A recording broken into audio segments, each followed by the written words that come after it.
are talking ball, y'all, and Diamond Productions game of the week on a absolutely picture-perfect night here in Picayune, Mississippi. We are at Kent Kirkland Field awaiting the matchup of the Pearl River Central Blue Devils versus the Picayune Maroon Tide. To kind of set the scene, Pearl River Central comes in 18-2 on the year, 4-0 in district play. Pearl River Central, once again, 18-2 overall, 4-0 in district play. Picayune Maroon Tide, the homestanding Maroon Tide, 5-13 on the year, 0-3 in district play. So a pivotal matchup here in district ball on a beautiful Tuesday night. To my right, as always, Jeff Lysette, providing the video stream. Donnie Pascal, Diamond Productions, and their crew. They've got us covered from all kinds of different angles. If you're able to, if you're on the audio-only side of it on the MixLR app, I would implore you to go find it on the Diamond Productions page on Facebook. The sights and sounds that Mr. Pascal and his crew will be able to bring tonight is going to be phenomenal. So, Jeff, welcome in and welcome to our listeners. We appreciate them spending some time with us on this Tuesday night. Yep, should be a beautiful night for baseball, and two teams that are coming in tonight are no strangers to this contest. Picayune and Pearl River Central's, been playing each other for a long time. Me and you both graduated from Picayune, so we know how far that rivalry goes back, not only baseball but the other sports that they played against each other as well. So it should be a good night for baseball, and I know both clubs are itching to get on the field and play ball. Yeah, it should be a lot of fun. And as you've mentioned, rivalry here in the county, here in Pearl River County. And really it's kind of David versus Goliath when you look at the records that we've already listed. 18-2 for Pearl River Central. And they have their stud going for them, their Tuesday night guy, Justin Robinson. He's 5-0 on the year out on the hill. He's thrown 2 complete games, and his ERA is under 1. It's at a .74 on the season. So a tremendous junior pitcher for the Blue Devils will be on the bump for them tonight. On the other side, Picayune's going to start Tanner Busby. Busby's a guy that's a freshman. We've seen him throw really well against Poplarville, and then we saw him kind of struggle at home here against Hattiesburg. And so we've seen two different sides of Busby. But when you're a 14-year-old or 15-year-old freshman, you're pitching against varsity competition. Sometimes you're going to see that. And so we'll see exactly which Tanner Busby the Tide get tonight. We have a pretty good feeling which Robinson we're going to see. He's been consistent throughout the year for the Blue Devils. Yeah, and I was impressed with Busby the first time we seen him at or Busby, I'm sorry, the first time we seen him at Poplarville.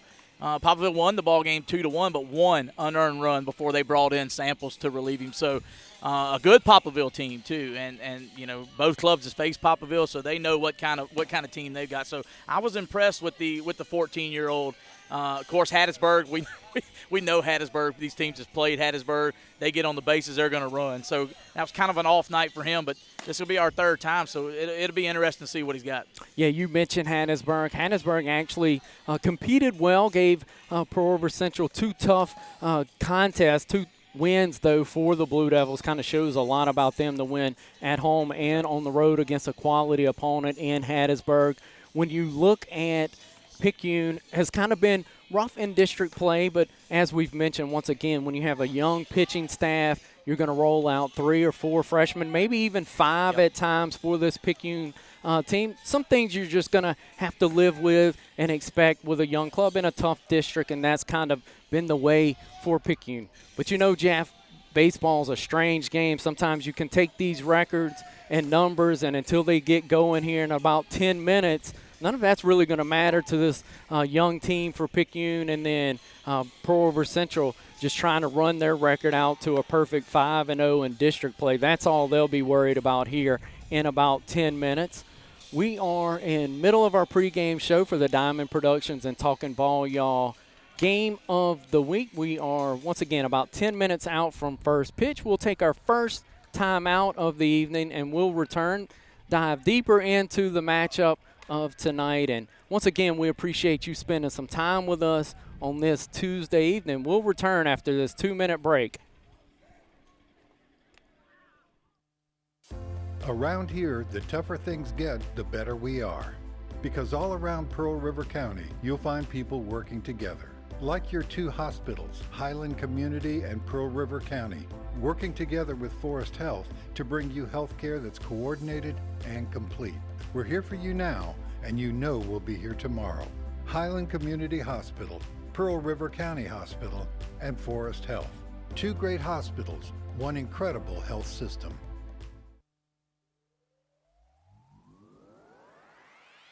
Are you an avid gym enthusiast, a part-timer, or just a brand new beginner? Well, CrossFit 534 is the place for you.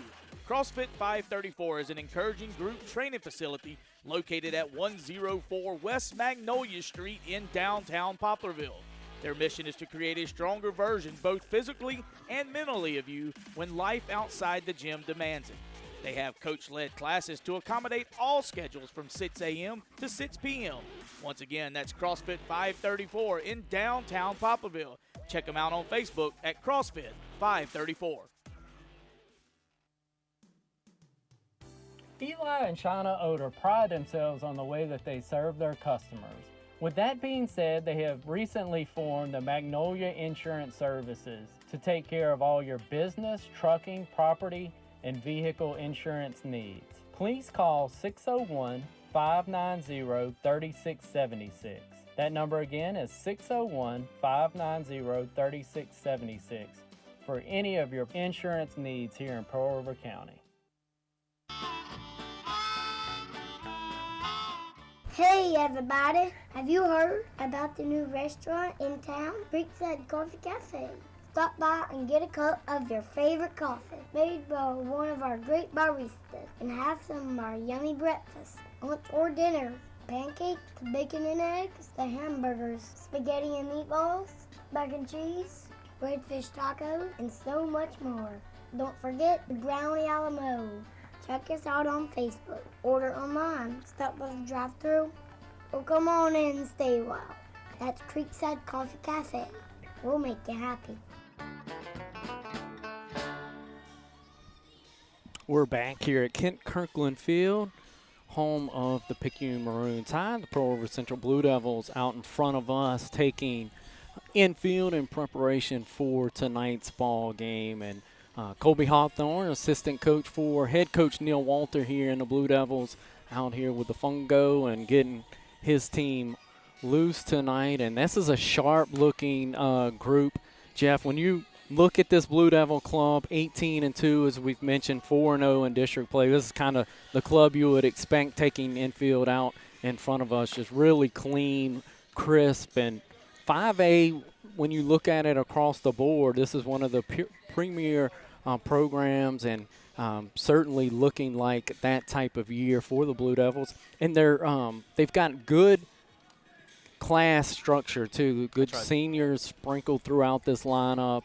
Some sophomores that really show out, and then that junior class is awfully strong. That's the class that the starting pitcher, Justin Robinson, comes from. And so a really talented Blue Devil club out in front of us. Just to break down their starting lineup for those visiting Pearl River Central Blue Devils, of course, they will be batting first tonight, and this is the way that their lineup will look. Batting first, senior left fielder Brock Kraft leading all for the Blue Devils. In the 2 spot, the second baseman, the coach's son, Nolan Walter, in that 2 spot. He's a junior. The sophomore, the talented bat in this lineup, batting nearly 500 on the year with gap power and can really run, the 3-spot hitter, Caleb Dice, number 7. He's going to play right field for the Blue Devils. In the cleanup spot, Ethan Sanji, he's the third baseman for these Blue Devils. He plays over at third base. The senior catcher, Caden Shoemake,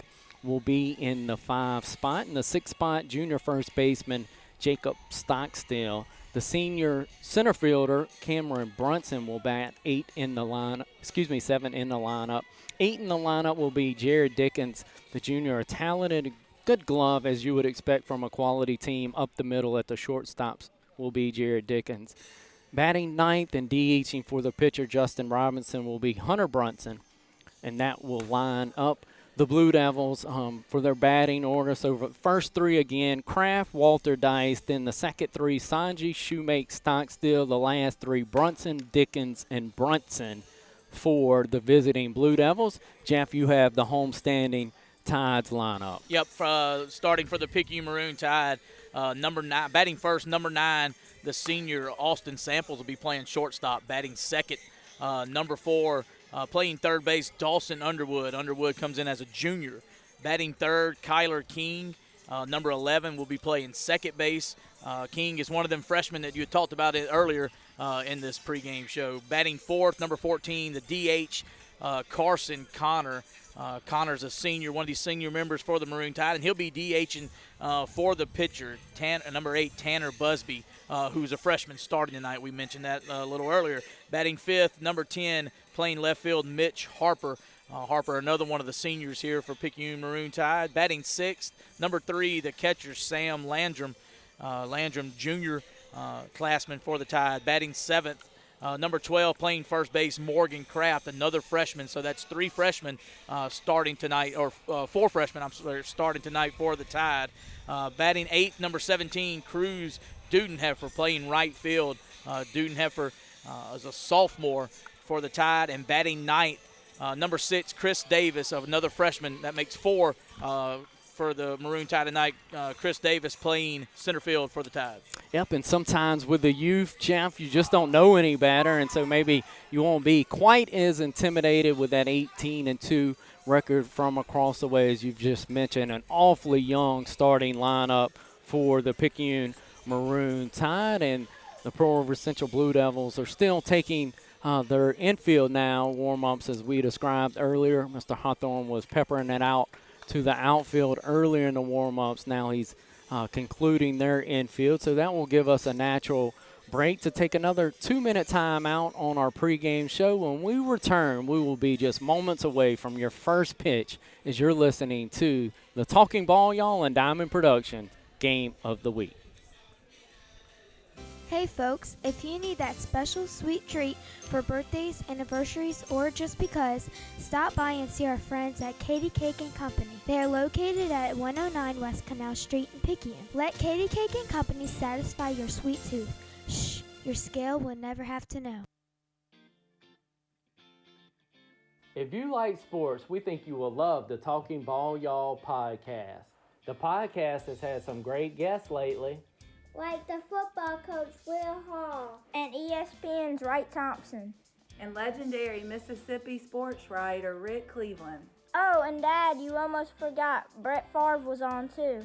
That's right, Easton. We have had some great guests on the podcast. This is Jeff Lossett, co-founder and producer of the Talking Ball Y'all podcast. You can get the podcast on iTunes, TuneIn, SoundCloud, Stitcher, or wherever you get your podcast. Once again, thanks for all the support, and thanks for listening. Hi, I'm Sawyer. Are you tired of shopping? For the best insurance? For the Rose Premium? Talk to my dad and let him do the shopping for you. Call Ray Hart at A+ Insurances right here in Picayune. For home, auto, business, or life. For all your insurance needs. Call 601-798-8032. A+ Insurances. The right coverage for the right price. Dr. Hermaine Amante, Highland Surgery and Urology Clinic. Every time I offer a patient an operation, my main concern is how can I make this patient better? How can I get them back to be able to enjoy their lives and do whatever they like to do? If you assume that every patient, this is their final goal, then you always have their best interest on your mind. Highland Community Hospital and Pearl River County Hospital. Here when you need us most. Did you know the #1 GM volume dealership of all of 2020 was here in Little Picayune, Mississippi? No, it wasn't in Jackson, Hattiesburg, or the bustling Gulf Coast. It was at Mossy of Picayune. That's right, Mossy of Picayune. Car buyers are driving hours for a great price and a great customer buying experience. At Mossy, you can shop, drive, and compare Chevy, Cadillac, Buick, and GMC all in one location.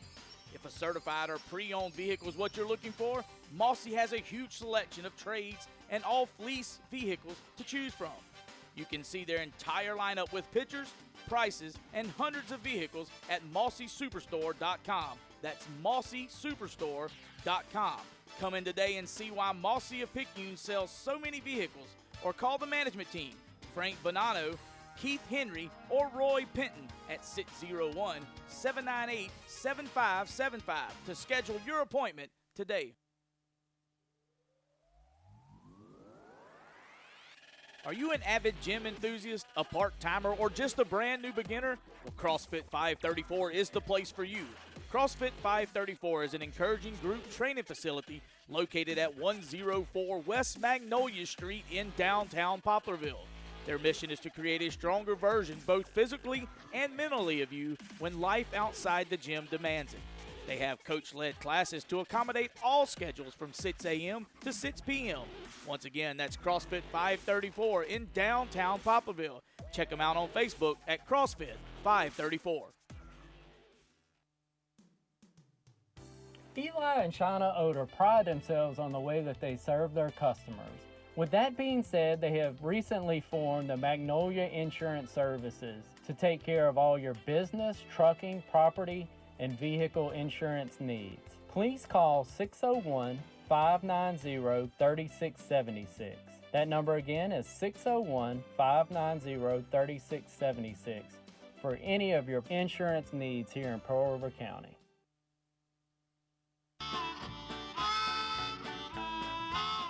Hey everybody, have you heard about the new restaurant in town, Picayune Coffee Cafe? Stop by and get a cup of your favorite coffee made by one of our great baristas and have some of our yummy breakfast, lunch or dinner. Pancakes, bacon and eggs, the hamburgers, spaghetti and meatballs, mac and cheese, redfish tacos, and so much more. Don't forget the brownie a la mode. Check us out on Facebook. Order online. Stop by the drive-thru. Or come on in and stay a while. That's Creekside Coffee Cafe. We'll make you happy. Around here, the tougher things get, the better we are. Because all around Pearl River County, you'll find people working together. Like your two hospitals, Highland Community and Pearl River County, working together with Forest Health to bring you health care that's coordinated and complete. We're here for you now, and you know we'll be here tomorrow. Highland Community Hospital, Pearl River County Hospital, and Forest Health. Two great hospitals, one incredible health system. If you like sports, we think you will love the Talking Ball Y'all podcast. The podcast has had some great guests lately. Like the football coach Will Hall and ESPN's Wright Thompson. And legendary Mississippi sports writer Rick Cleveland. Oh, and Dad, you almost forgot, Brett Favre was on too. That's right, Easton. We have had some great guests on the podcast. This is Jeff Lossett, co-founder and producer of the Talking Ball Y'all podcast. You can get the podcast on iTunes, TuneIn, SoundCloud, Stitcher, or wherever you get your podcast. Once again, thanks for all the support, and thanks for listening. Hey folks, if you need that special sweet treat for birthdays, anniversaries, or just because, stop by and see our friends at Katie Cake & Company. They are located at 109 West Canal Street in Picayune. Let Katie Cake & Company satisfy your sweet tooth. Shh, your scale will never have to know. The lineups have been announced here and the anthem has been played, and we are now just moments away from our first pitch. Of course, Pearl River Central will come to bat first. Picayune Maroon Tide will be in the field. The way Picayune will look in the field will be from left to right in the outfield. Mitch Harper in left. Center field will be Chris Davis. Right field will be Cruz Dudenheffer. Over at third base will be Dawson Underwood. The senior shortstop, Austin Sample. Second base, the freshman Kyler King. Freshman Morgan Kraft. Over at first, pitcher freshman as well, Tanner Busby. And then behind the dish, the junior Sam Landrum. So that's how Picayune will look defensively. Coming to the plate for the first three for the Blue Devils will be Brock Kraft, Nolan Walter, Caleb Dice. And Dice, a young man who has come in as just a sophomore, swinging a really hot stick. And Jeff, when you look at the Blue Devils, 18-2 on the year, one of those losses coming just a few days ago against Popperville, a Popperville team who we had the pleasure of seeing earlier in the year, a really quality team. They actually split a doubleheader with the Blue Devils. And so it'll be interesting to see how, if you will, Pearl River Central responds to having just their second loss of the year handed to them. And then Picayune just looking to play a little bit cleaner, better baseball. And speaking with Coach Evan Nicholson, that's certainly what he's looking for. And then, look, when you're the captain of the ship with a young club, you're going to spend some sleepless nights, but that's just kind of what you're going to have. And you see youth scattered throughout this lineup and on the bump in Mr. Busby. We described seeing Busby a couple different times throughout the year. One version of him was really good up at Popperville that night. The other night was a little bit shaky against Hattiesburg, but that's a good Hattiesburg lineup that can really swing the bats and then have a ton of speed once they got on. Well, and we knew going in that Hattiesburg was going to be good. They got, you mentioned, speed on the base. They will swing the bat and they will run the bases. But I think it just showed how good Hattiesburg was when the Blue Devils and the Tigers met last week for two. I mean, there was two quality ball teams out there playing, and they took each other to the limit. Now tonight, I think, you know, the deal for Picayune is what we've talked about, and head coach Evan Nicholson knows this. The mistakes. You got to cut down on the errors. Errors will beat you in any kind of contest, whether it's football, basketball. You make your own mistakes, and it will hurt you. So cut down on them mistakes right there. Let your pitcher do the work, play defense behind him, and you might just see an upset. Yep, the left-handed batter, leadoff batter for the Blue Devils will climb in. This is the left fielder, Brock Kraft. He's a senior batting on top of this lineup, and the lefty going to get tight to the plate as Busby's getting his grip on the baseball as we await the first pitch. It's low in the dirt, laid off by Kraft. Kraft going to be ahead in the count 1-0. The lefty Kraft, of course, at the top of this lineup can really handle the bat for the Blue Devils, just what you would expect against a good lineup. 18-2 are the Blue Devils. Picayune on the other side, 5-13. Blue Devils 4-0 in district play. Picayune 0-3. Quick meeting there between Sam Landrum and the freshman Bugsby. The catcher goes out to have a quick chat. Just make sure they're on the same page to get going as we await the second pitch of tonight's action. Busby from the line, swung on and lifted out to left field. It's got the left fielder chasing it back off the top of the wall, just a couple feet from leaving the ballpark. Kraft will slide in safely for a lead-off double as Mitch Harper just had to sprint back, and Jeff literally about 2 feet from being out of the ballpark. Yeah, I'm not sure if it was a miscommunication pitching-wise, but he put it right in his wheelhouse. And Kraft, as you mentioned, it was literally maybe a foot from leaving out of left field. But what a way to start for the Blue Devils. You Blue Devil fan, lead-off double. Yep, a well-struck baseball that was just literally a couple feet from leaving the ballpark. So Kraft now gets his lead out at second base.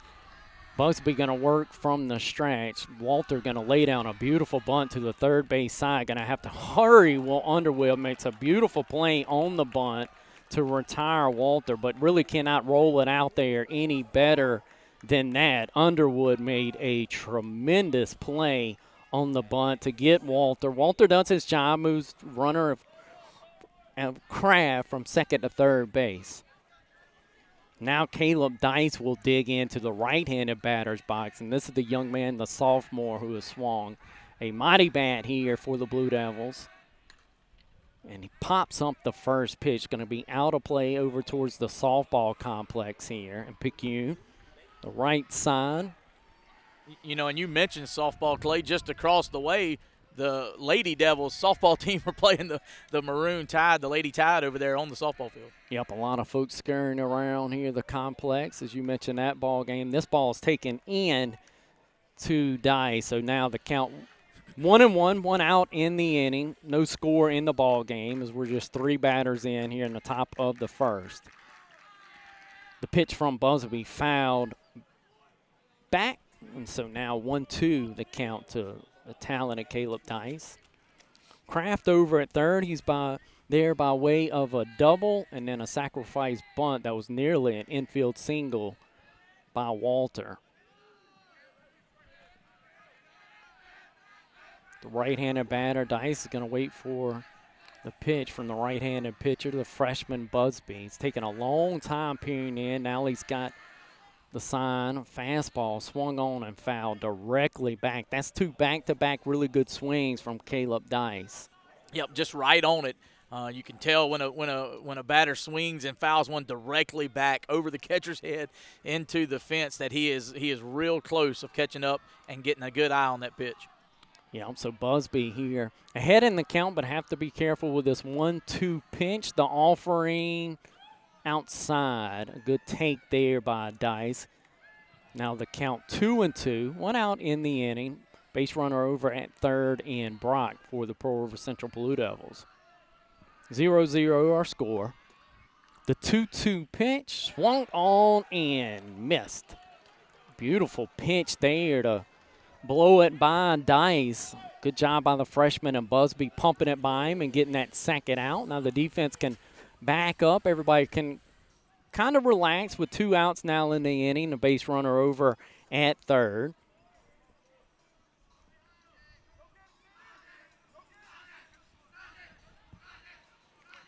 The first pitch of this at bat to the right-handed Sanji is going to be taken outside for a ball. So Dice, a guy that's tough to strike out with a strikeout in a crucial situation there at the hands of Busby.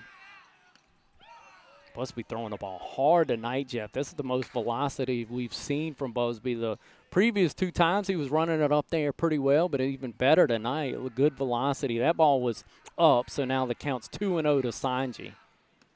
Sanji takes a third pitch and a third ball, so now he's ahead of the count. 3-0 is Sanji, the cleanup batter for the Blue Devils. Right-handed hitter plays third base for the Blue Devils. He's a senior. Inside pitch taken for a strike, maybe a 3-0 strike there. That ball looked a little in, but Busby and Landrum will certainly take it for the Maroon Tide. 3-1 now the count. The rock the fire. Landrum did a good job getting out of his crouch and just catching that one. It was high and tight, so that will be a base on balls for Sanji. So you'll have Sanji at first. Brock Kraft, who led off the inning with a double, is over at third after a sacrifice bunt moved him over. There's 2 outs in the inning, no score in the ball game. We're in the top of the first here in Picayune. Pearl River Central at bat. It's going to be the right-handed Caden Shoemake, talented senior catcher for these Blue Devils. Busby checks on both runners. Now the pitch to the plate, high and tight to Shoemake, 1-0. You know, and you expect a little bit of a jitterness, I guess, from Busby. This is the district game. It's a rival game. So you mentioned the velocity. He is trying to leave it all out on the mound and missing in his location, trying to get the velocity across the plate. Yep, and he's running it up there pretty good tonight. But as you mentioned, just has to find the strike zone. The 1-0 pitch away, 2-0 now to Shoemake. Blue Devils has runners at first and third, 2 outs in the inning. Kraft there by way of a double and then a sacrifice to move to third. Sanji due to a base on balls at first. Swung through and missed. So now the count 2-1 as Shoemake couldn't catch up with that pitch.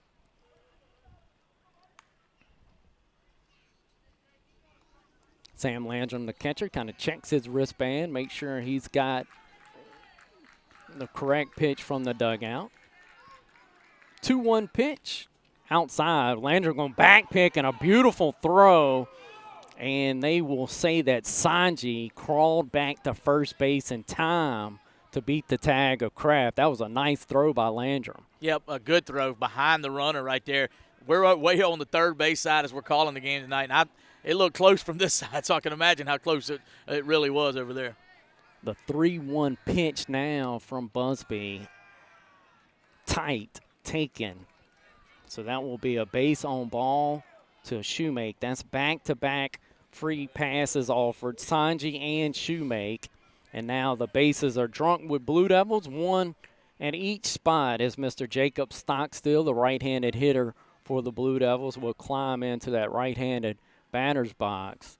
We'll have a pinch runner for the catcher in Shoemake, and that's going to be Destin Coleman, the runner here for the Blue Devils. Well, that's just going to let Shoemake get in there and get his catching gear on and get ready for the bottom half of this first inning. That's right, and it puts good speed over there at first base. Stockstill going to tap it off the front of the plate. It's going to bounce high over to the first baseman. Kraft will handle it easily, take 2 steps forward, and beat Stockstill to first base. And that will do it for the Blue Devils. Although they did threaten with 1 hit, 2 bases on balls, no errors in the inning, and no runs scored. We'll go to the home half of the first. 0-0 your score here with Pearl River Central and Picayune. You're listening to the Talking Ball Y'all and Diamond Productions Game of the Week. Around here, the tougher things get, the better we are. Because all around Pearl River County, you'll find people working together. Like your 2 hospitals, Highland Community and Pearl River County, working together with Forest Health to bring you health care that's coordinated and complete. We're here for you now, and you know we'll be here tomorrow. Highland Community Hospital, Pearl River County Hospital, and Forest Health. 2 great hospitals, 1 incredible health system. Home half of the first here, the Picayune Maroon Tide get ready to come to bat after the Blue Devils really threatened there in the top of the first. They did, and you can see kind of a small ball to start out the game for the Blue Devils. You had the leadoff double by Kraft, but then the next batter, Nolan Walter, comes up and he sacrifices bunt, moves him over to third. So try to play a little small ball, but give credit to Busby and the Maroon Tide defense there. Got himself in a little trouble with 2 walks, but then got a strikeout and then had, got the out with the sacrifice bunt and then an unassisted out by the first baseman. So Busby got in a little pinch with bases loaded, but was able to get out of it. Yep, absolutely. And so see what the Maroon Tide can do with their turn at bat. Austin Samples will lead off, the senior shortstop batting in that 2 spot will be Underwood, the junior third baseman, and then Kyler King, the second baseman, freshman, will bat in the 3 spot. Justin Robinson on the bump for the Blue Devils, and boy, oh boy, his numbers. 5-0 on the year, less than a run for his ERA. It's actually .74 of those 5 wins. 2 are complete games. And, Jeff, this guy's faced 150 batters and struck out 78 of them, have Mr. Robinson for the Blue Devils. Just some unbelievable numbers for the right-hander, the junior for the Blue Devils. His first pitch of the evening going to be an off-speed pitch on the outer half for a strike for Justin Robinson. Yep, that's a pretty good average, Clay. I'd take that any day of the week if I was the head coach. Yeah, absolutely. This guy is just turning a lot of heads on the 5A scene as Mr. Justin Robinson. A high leg kick, the pitch, going to be taken away by Samples. 1-1 now the count. 0-0 our score. Samples the leadoff batter here for the Maroon Tide in the home half of the first inning. The 1-1 pitch fouled directly back. That was a beautiful cut by Samples. And I mentioned it there in the top half when, getting right on the pitch and a good eye for it. And Samples right there barely missed that and fouled it. A line drive straight back over the umpire's head. Yep, directly back, as you mentioned, Jeff. And Austin was right on that pitch.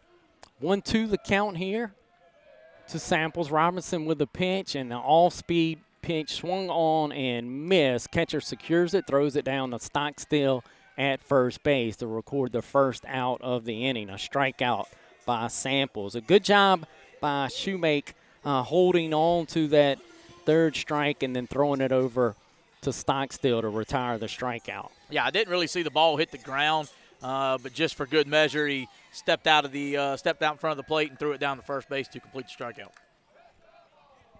2 spot hitter, Underwood, the right-handed batter, crawls in and is going to look at a pitch pumped in over the outer half by Robinson. Quickly ahead in the count 0-1.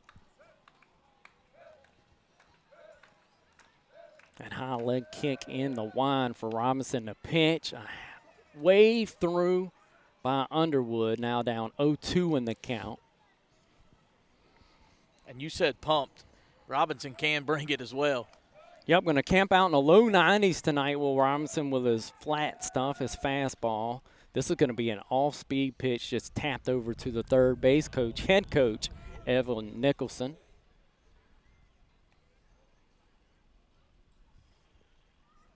Underwood facing a 0-2 count. And that's a tough spot to be against a guy with this kind of stuff in Robinson. Underwood, the leading hitter for this Tide team in this 2 spot.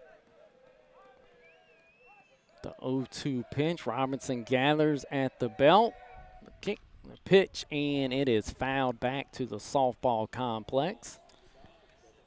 Well, you mentioned it down, Underwood being down 0-2 to Robinson. And with them numbers that you just mentioned with the record and the ERA and then the strikeout, he doesn't make too many mistakes out there on the mound.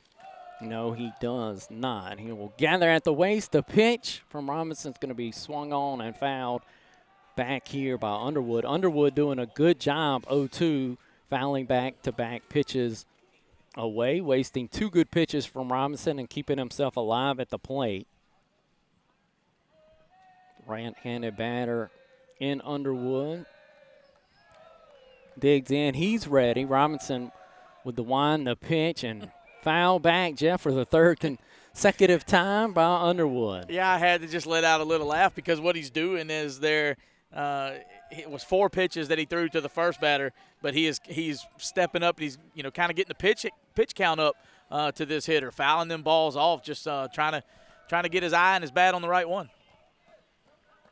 The 0-2 pitch here from Justin Robinson on the way, and a strikeout, a fastball right down the middle to Underwood.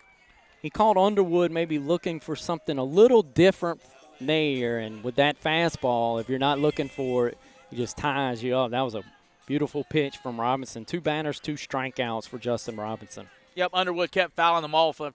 Like you mentioned, he was maybe looking for a pitch that he didn't get, and it just was right down the middle. Third spot hitter in this lineup, Kyler King comes to plate. He looks at a fastball that stayed up. 1-0 now, the count to Robinson.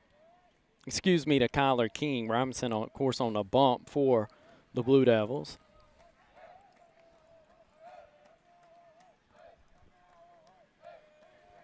The 1-0 pitch. Boy, that looked good from here, Jeff, but Kyler King going to say that they laid off of a ball there, so 2-0 now the count. Yep, it would have been hard for me to lay off of it because our angle, it looked pretty good as well. Yeah, I thought so. Kyler King, the freshman right-handed batter. Pitch from Robinson, going to be a line drive up the middle for the first base hit for the Tide. And then kicked around in the outfield a bit, and the speedy Kyler King goes from first to second on that little bobble out in center. So a good job by King being aggressive out of the box, made a wide turn at first, and then the bobble allowed him to get down to second base. Yep, it's going to go down as a single, a base hit, and then, you mentioned it kind of kicked it around out there, was allowing King to get over. But what a aggressive base running by King. When you round first, he had a perfect view of the ball out there, so he could see it. It wasn't behind him, so he had his eye on the whole situation and good heads-up running. Yep, absolutely, and a well-hit baseball out the center field by Kyler King. A really good approach by the freshman. So he's out at second. He's got a healthy lead as Carson Connor climbs into the right-handed box here for the Picayune Maroon Tide, and he looks at a ball away. So 1-0 the count. The cleanup batter, Carson Connor, he's DHing tonight for the pitcher, Tanner Busby. Kyler King with a huge lead out at second. Robinson gives him half a look, kind of a token look, and then Kyler with a huge secondary bounce. So King getting a lot, and now Carson Connor looks at a second ball. So he's up in the count 2-0. Both offensive have threatened here in this first inning. 0-0 the score. Carson Connor, the cleanup batter on that right side. He's ready. Robinson now going to check on Kyler King. Going to spin around and look at him. No throw back. Chased him back, but no throw. 2 balls, no strikes, 2 outs in the inning. Robinson the fire and away. So Carson Connor now ahead in the count 3-0 with a good base runner out at second base and Kyler King. You can hear the Picayune dugout in the background with a patented ball 4 chant. High school baseball, a lot of fun to consume. The 3-0 pitch called the outside corner. Robinson took a little bit off of that one and was able to get it over on 3-0. So now 3-1 the count, 2 outs here in the home half of the first. 0-0 your score. Pearl River Central in the field, Picayune at bat.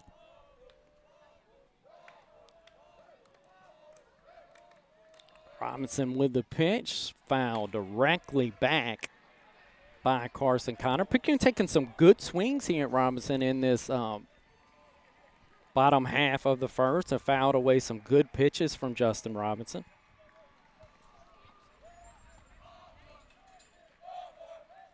King still out there at second base. Reached on a base hit, a well-struck ball, and then a bobble out in center field allowed him to go down to second base.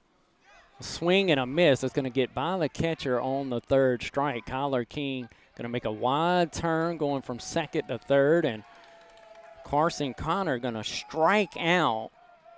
But since it got away from the catcher and Shoemake, he's going to be over at first base. So that's 3 strikeouts in the inning, but it won't end the inning as Connor's going to be on at first base as the ball got away from Shoemake after the strikeout. Yep, and that's why you hustle down the line if you're in the batter's box, because never can tell what happened, and that right there happened. Ball went all the way to the backstop, and it almost allowed King to score. You mentioned a big wide turn. Head coach Evan Nicholson brought him back to the bag, but now you got runners at first and third. Yep, so you've got King over at third, Carson Connor over at first. Now this will be Mitch Harper, the senior right-handed batter for the Tide, and a nice play by Shoemake on a ball in the dirt. Spit on by Harper, so it's going to be a 1-0 count. Shoemake going to come out and check with Robinson here. Shoemake, the catcher, did a good job probably saving a run there, not allowing Kyler King to score from third on that ball in the dirt. Yep, because when I say a wide turn, if you can imagine it if you're listening on the app, it was a real wide turn, and he almost slipped down a little bit trying to get back to the bag. Tied with runners over at first and third base. There are 2 outs in the inning. The senior Harper ahead in the count, 1-0. The junior Robinson out on the bump for the Blue Devils. The pitch, and boy, he ran that up there quickly. He did that. And Mr. Harper took it. I would have as well, as it's now 1-1 the count. 2 outs in the inning. Both teams have threatened here already tonight. Ty trying to scratch one across. The 1-1 pitch from Robinson took something off of it and really buckled the knees of Harper. It was a good take, just hoping that the umpire maybe would bail you out on a beautiful pitch. It's going to be a strike by Robinson and a really good pitch there by Justin Robinson. 1-2 the count, 2 outs in the inning. Mitch Harper swings through a ball in the dirt. Shoemake going to fire it down to first base, and won't see this often, but in the inning, Mr. Robinson actually had 4 strikeouts. King had the base hit in the inning, and the Tide threatened just as the Blue Devils did, but neither team has scratched across the run. It's 0-0 as we head to the top of the second inning. You're listening to the Talking Ball, y'all, and Diamond Productions Game of the Week. Did you know the #1 GM volume dealership of all of 2020 was here in Little Picayune, Mississippi? No, it wasn't in Jackson, Hattiesburg, or the bustling Gulf Coast. It was at Mossy of Picayune. That's right, Mossy of Picayune. Car buyers are driving hours for a great price and a great customer buying experience. At Mossy, you can shop, drive, and compare Chevy, Cadillac, Buick, and GMC all in one location. If a certified or pre-owned vehicle is what you're looking for, Mossy has a huge selection of trades and all fleece vehicles to choose from. You can see their entire lineup with pictures, prices, and hundreds of vehicles at MossySuperstore.com. That's MossySuperstore.com. Come in today and see why Mossy of Picayune sells so many vehicles, or call the management team, Frank Bonanno, Keith Henry, or Roy Penton at 601-798-7575 to schedule your appointment today. 0-0 our score as we are in the top half of the first inning. Blue Devils coming to the plate. We'll have Cameron Brunson, Jared Dickens, and Hunter Brunson as there's 7, 8, 9 spots coming to the plate.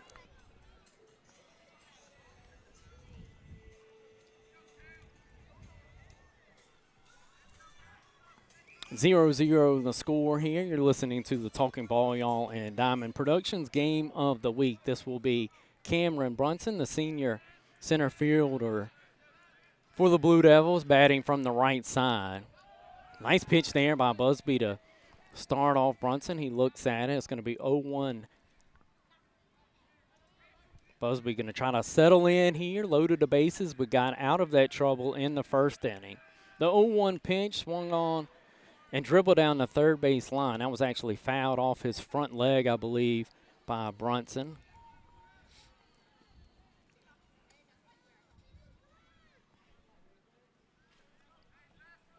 Oh, 2 the count.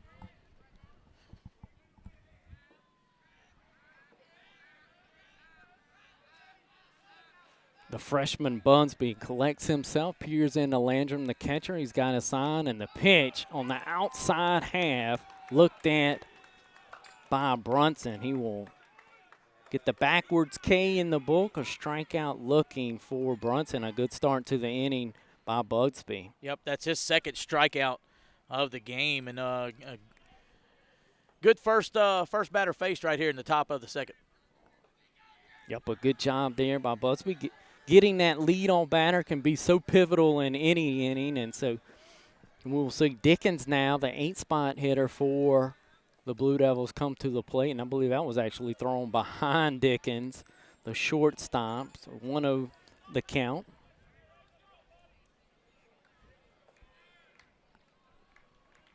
Dickens with good speed at that shortstop position, so if you're the Blue Devils, you want to get him on. And there he kind of token showed bunt, and it's going to take a strike to get the count to 1-1. Kind of half square there by Dickens, maybe just trying to distract the freshman Budsby.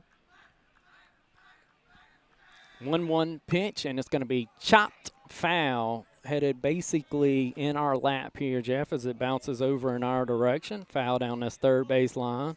Yep, I need you to move a little in front of me, just in case we get a line drive shot coming down this third base line. But let's see what he can do. 1 ball, 2 strikes with the count. 1-2 pitch here on the way from Busby, going to be low. Landrum did a good job keeping it in front of him. Now the count 2-2. 1 out in the inning due to the strikeout of Brunson. This is Dickens, the right-handed shortstop at the plate. It's going to be a ground ball headed in the direction of Samples at shortstop. A beautiful play. Samples had to hurry, come and get it, and he did, and then made a beautiful throw on the run. Yeah, he really did. It was a great throw. And that's, sometimes it looks routine, but that's kind of difficult for some people to master and scoop it up on the run and throw one to the precise location that he did. Good job right there by Samples. Absolutely. A great play made by Samples to get the speedy Dickens, by a half step over at first. This is Hunter Brunson in the batter's box, the right-handed side for the Blue Devils. He's looking a ball in. 1-0 now the count.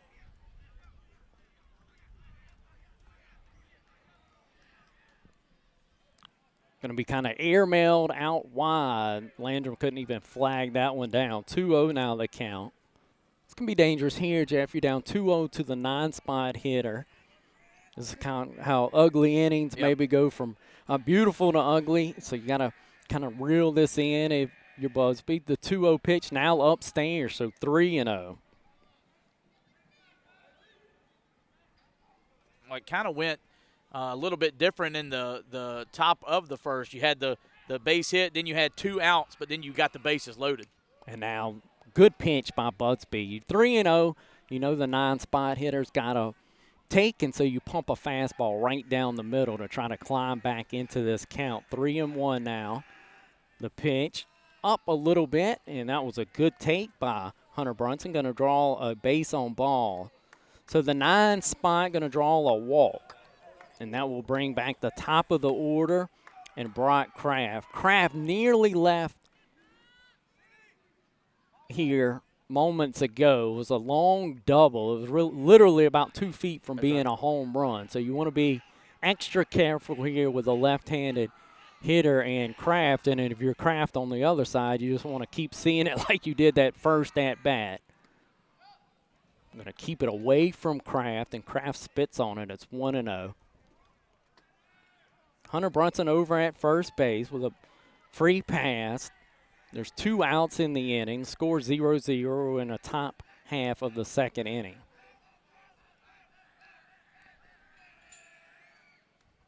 And this will hit Kraft right in the front shoulder. So Kraft has a double and now has been hit by a pitch. Nolan Walter will come to the plate with runners at first and second.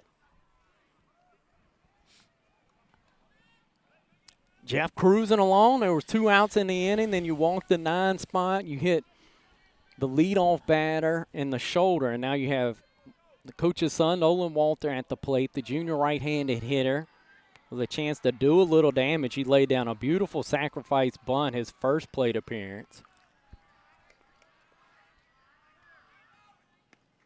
Looks at a ball in tight here, so he's ahead in the count 1-0.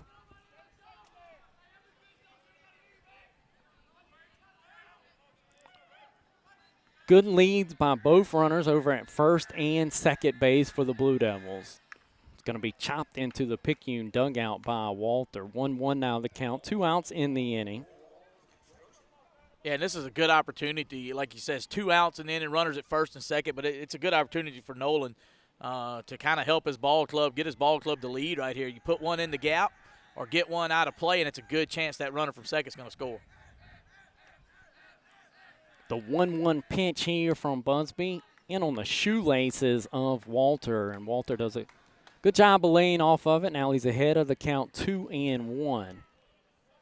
Or you patient at the plate like Nolan is and draw a walk, then you got bases loaded with Dice coming up there in the 3rd spot. Yep.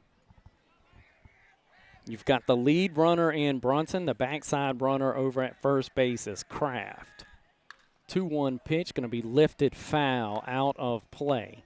So now 2-2 the count, 2 outs in the inning. We're in the top half of the second. No score. Pearl River Central at the plate with their number 2 spot batter. That's Nolan Walter. He's the junior second baseman. A lot of 2s in that sequence there. Deuce is definitely wild. Freshman Busby, the right-hander's got his sign. He's ready to work. 2-2 pitch, line shot over to Samples. He catches it on one hop, scleens it over to Kraft. Kraft going to have the ball get away from him over at first base. 1 run will score. Nolan Walter going to end up over at second base. Kraft going to be over at third. Brunson scored on the play. It was going to be a tough play for Samples. Had to kind of go into the hole to get it. Made a low throw over to Kraft, but I think in an honest moment, Morgan Kraft probably going to tell you a ball he should probably handle over there. A low throw, not a perfect throw, but probably a ball that Kraft maybe should catch over at first base. It gets by him, and we have our first run of the evening for the Blue Devils. Going to have a 1-0 lead. And, Jeff, we talked about it with that 9 spot walk, and that, of course, comes in and scores in the inning. Yep, you mentioned there was a 9 spot. The leadoff runner got on the base, and then and then he had 2 outs, and then he walked him in Brunson, and then the hit by pitch, hurt, brings Kraft over, and that was the then now we got Kraft standing at third, and Brunson scored. But what a good piece of hitting by Nolan Walter. Put it hard on the ground. He made the defense make a play, and then unfortunately for the Tide, they didn't make the play. It was a low throw, as you mentioned. The first just wasn't able to scoop it up, and now the Blue Devils sitting here with 2 outs here in the top of the second, runners at second and third. Got Dice up to bat. Let's see what the Blue Devils can do. Maybe try to tack on some more. Yep, and Dice, a kid that came in batting just a notch under 500. And so now you see Coach Walter went in and said something to the home plate umpire prior to this at-bat. He left from there, and Coach Evan Nicholson may be going out to just see exactly what that conversation was, as there's a little delay here before the Caleb Dice at-bat. Well, after the coach went to talk to home plate, both umpires met too, and they were talking. So I'm not sure what that was, but we'll get rocking here. Yep, Dice digs in to the right side of the batter's box here for the Blue Devils. First pitch is looked at low. Dice ahead in the count 1-0. This is the young man we talked about, nearly batting 500 coming into the ball game for the Blue Devils. He's their leading hitter. There's a reason he's batting in the 3 spot. 2 outs in the inning. The Blue Devils lead it 1-0. We're in the top half of the second inning. Swung on and missed as Busby, the freshman, pumped it by Caleb Dice there. Yeah, he reached in his back pocket and got a little extra on that one. Yes, he did. For certain. Pivotal at bat in a early situation here in the ball game. Going to go upstairs, Will Busby. Landrum did a good job getting out of his crouch and catching it. 2-1 now the count. We've got runners over at second and third. Walter, the runner at second. Kraft, the runner here at third base. 2-1 pitch, fouled off towards the Picayune dugout. On the count, 2-2. Dice struck out his first plate appearance. Busby would love to hit rewind and repeat on that. Get him again here. 2 balls, 2 strikes, 2 outs in the inning. Dice, a guy that just does not strike out a whole bunch. Here's the 2-2 pitch. Up and away from Caleb Dice. He's worked the count to full.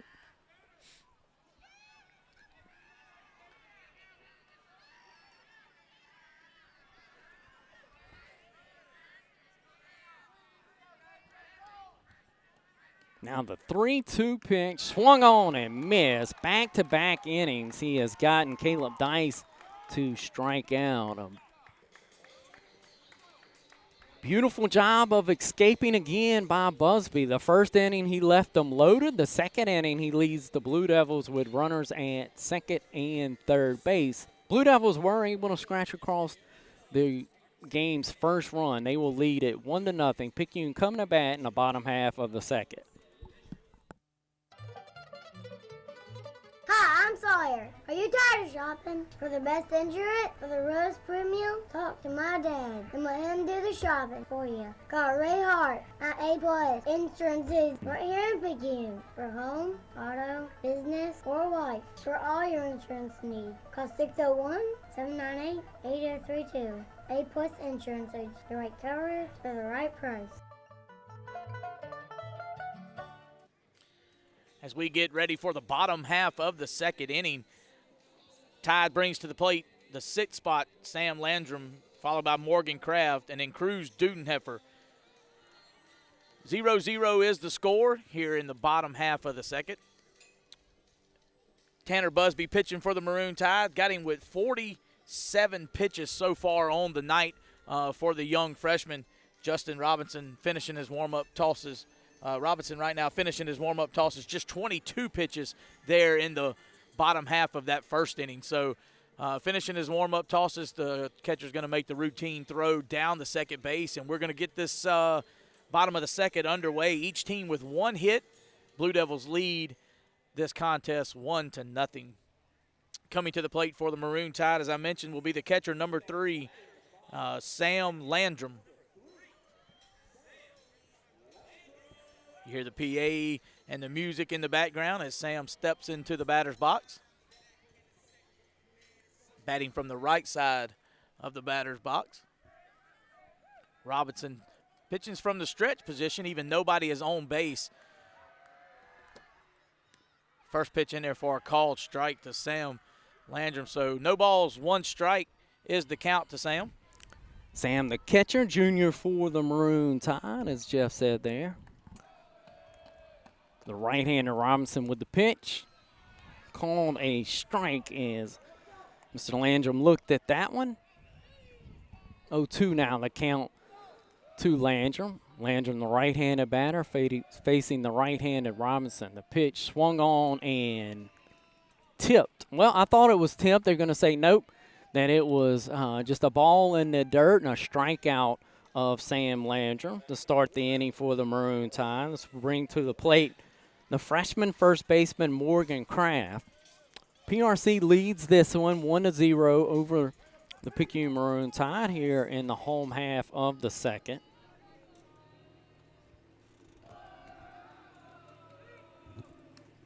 Fastball with good velocity looked at there by Kraft. Called for a strike. Robinson can certainly run it up there. There is no doubt about that. The leg kick, the pitch, and that's a nasty pitch on the outer half to Kraft.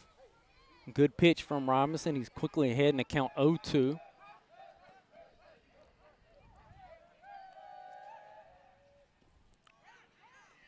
Nice breaking pitch there by Robinson, and Kraft. Kind of a check swing there, but they're going to say he went around as they checked with the first base umpire, and he said indeed he did. So back-to-back strikeouts. So Robinson now with, let's count them, 1, 2, 3, 4, 5, 6 strikeouts here in the second inning with 2 outs in the inning. They say, boy, Clay is bad at math, but he actually had 4 strikeouts there in the first inning, one that got away from the catcher. This is a hard hit ball in the gap. A beautiful hit here by Dudenheffer. He's going to stretch it easily into a double, a stand-up double for Dudenheffer. Well, you didn't even get the thought out quick enough.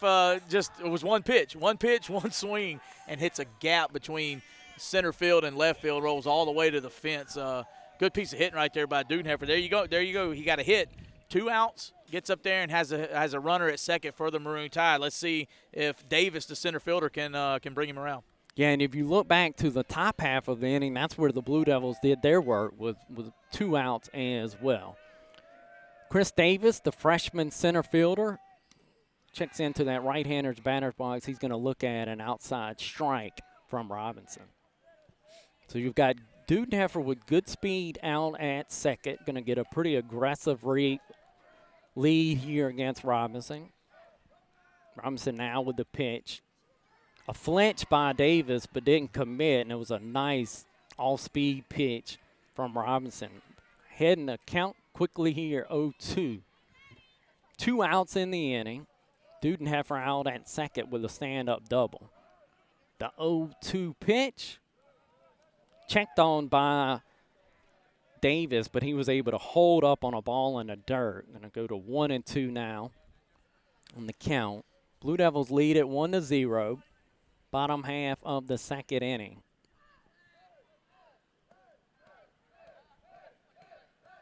Robinson, a talented right-handed pitcher here, gathers at his waist and then delivers a strike and a strikeout of Davis.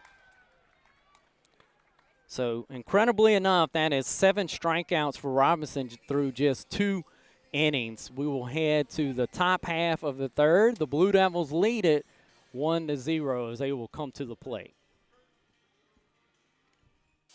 Around here, the tougher things get, the better we are.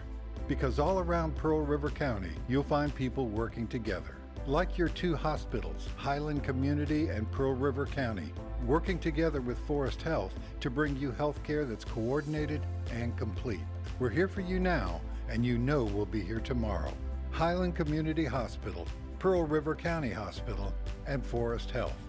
Two great hospitals, one incredible health system.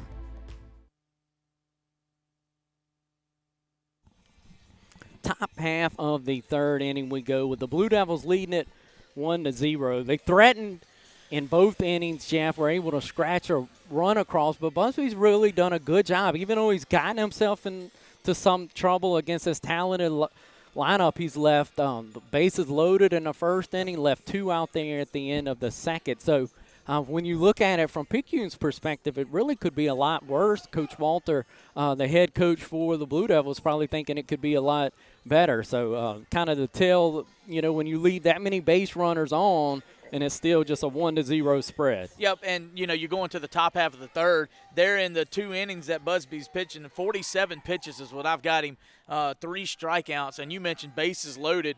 It could be a lot worse if you're the Maroon Tide. First pitch seen here by Sanji is going to be skipped up to the plate and going to be a ball. Ethan Sanji, the senior third baseman, walked his first plate appearance back in the first. 1-0 our score here in the top of the third. We're at Kent Kirkland Field in Picayune. Ball taken in just above the shoelaces of Sanji. Sanji ahead of the count 2-0. Busby, the delivery to pitch, looked at high here. 3-0 to Sanji, the cleanup batter. Even the cleanup batter in most high school lineups going to have the old red light here, 3-0. And that's what he has. Going to be taken for ball 4. That one was in tight, and Sanji will just look at it and take his free pass. Both plate appearances for Sanji, he's done that. Shoemake also walked his first plate appearance. Quality backstop here for the Blue Devils. Going to bat from the right side. He's a really good catcher for these Blue Devils. And to add to that, swings the bat well, too, in the middle of this lineup. Looks back the runner in Sanji and actually makes him dive back. No throw made, but a good enough fake there by Busby to get Sanji to dive back. He's got a pretty good lead over at first. Going to be a bunt attempted to lay down. It's going to bounce foul down the first baseline.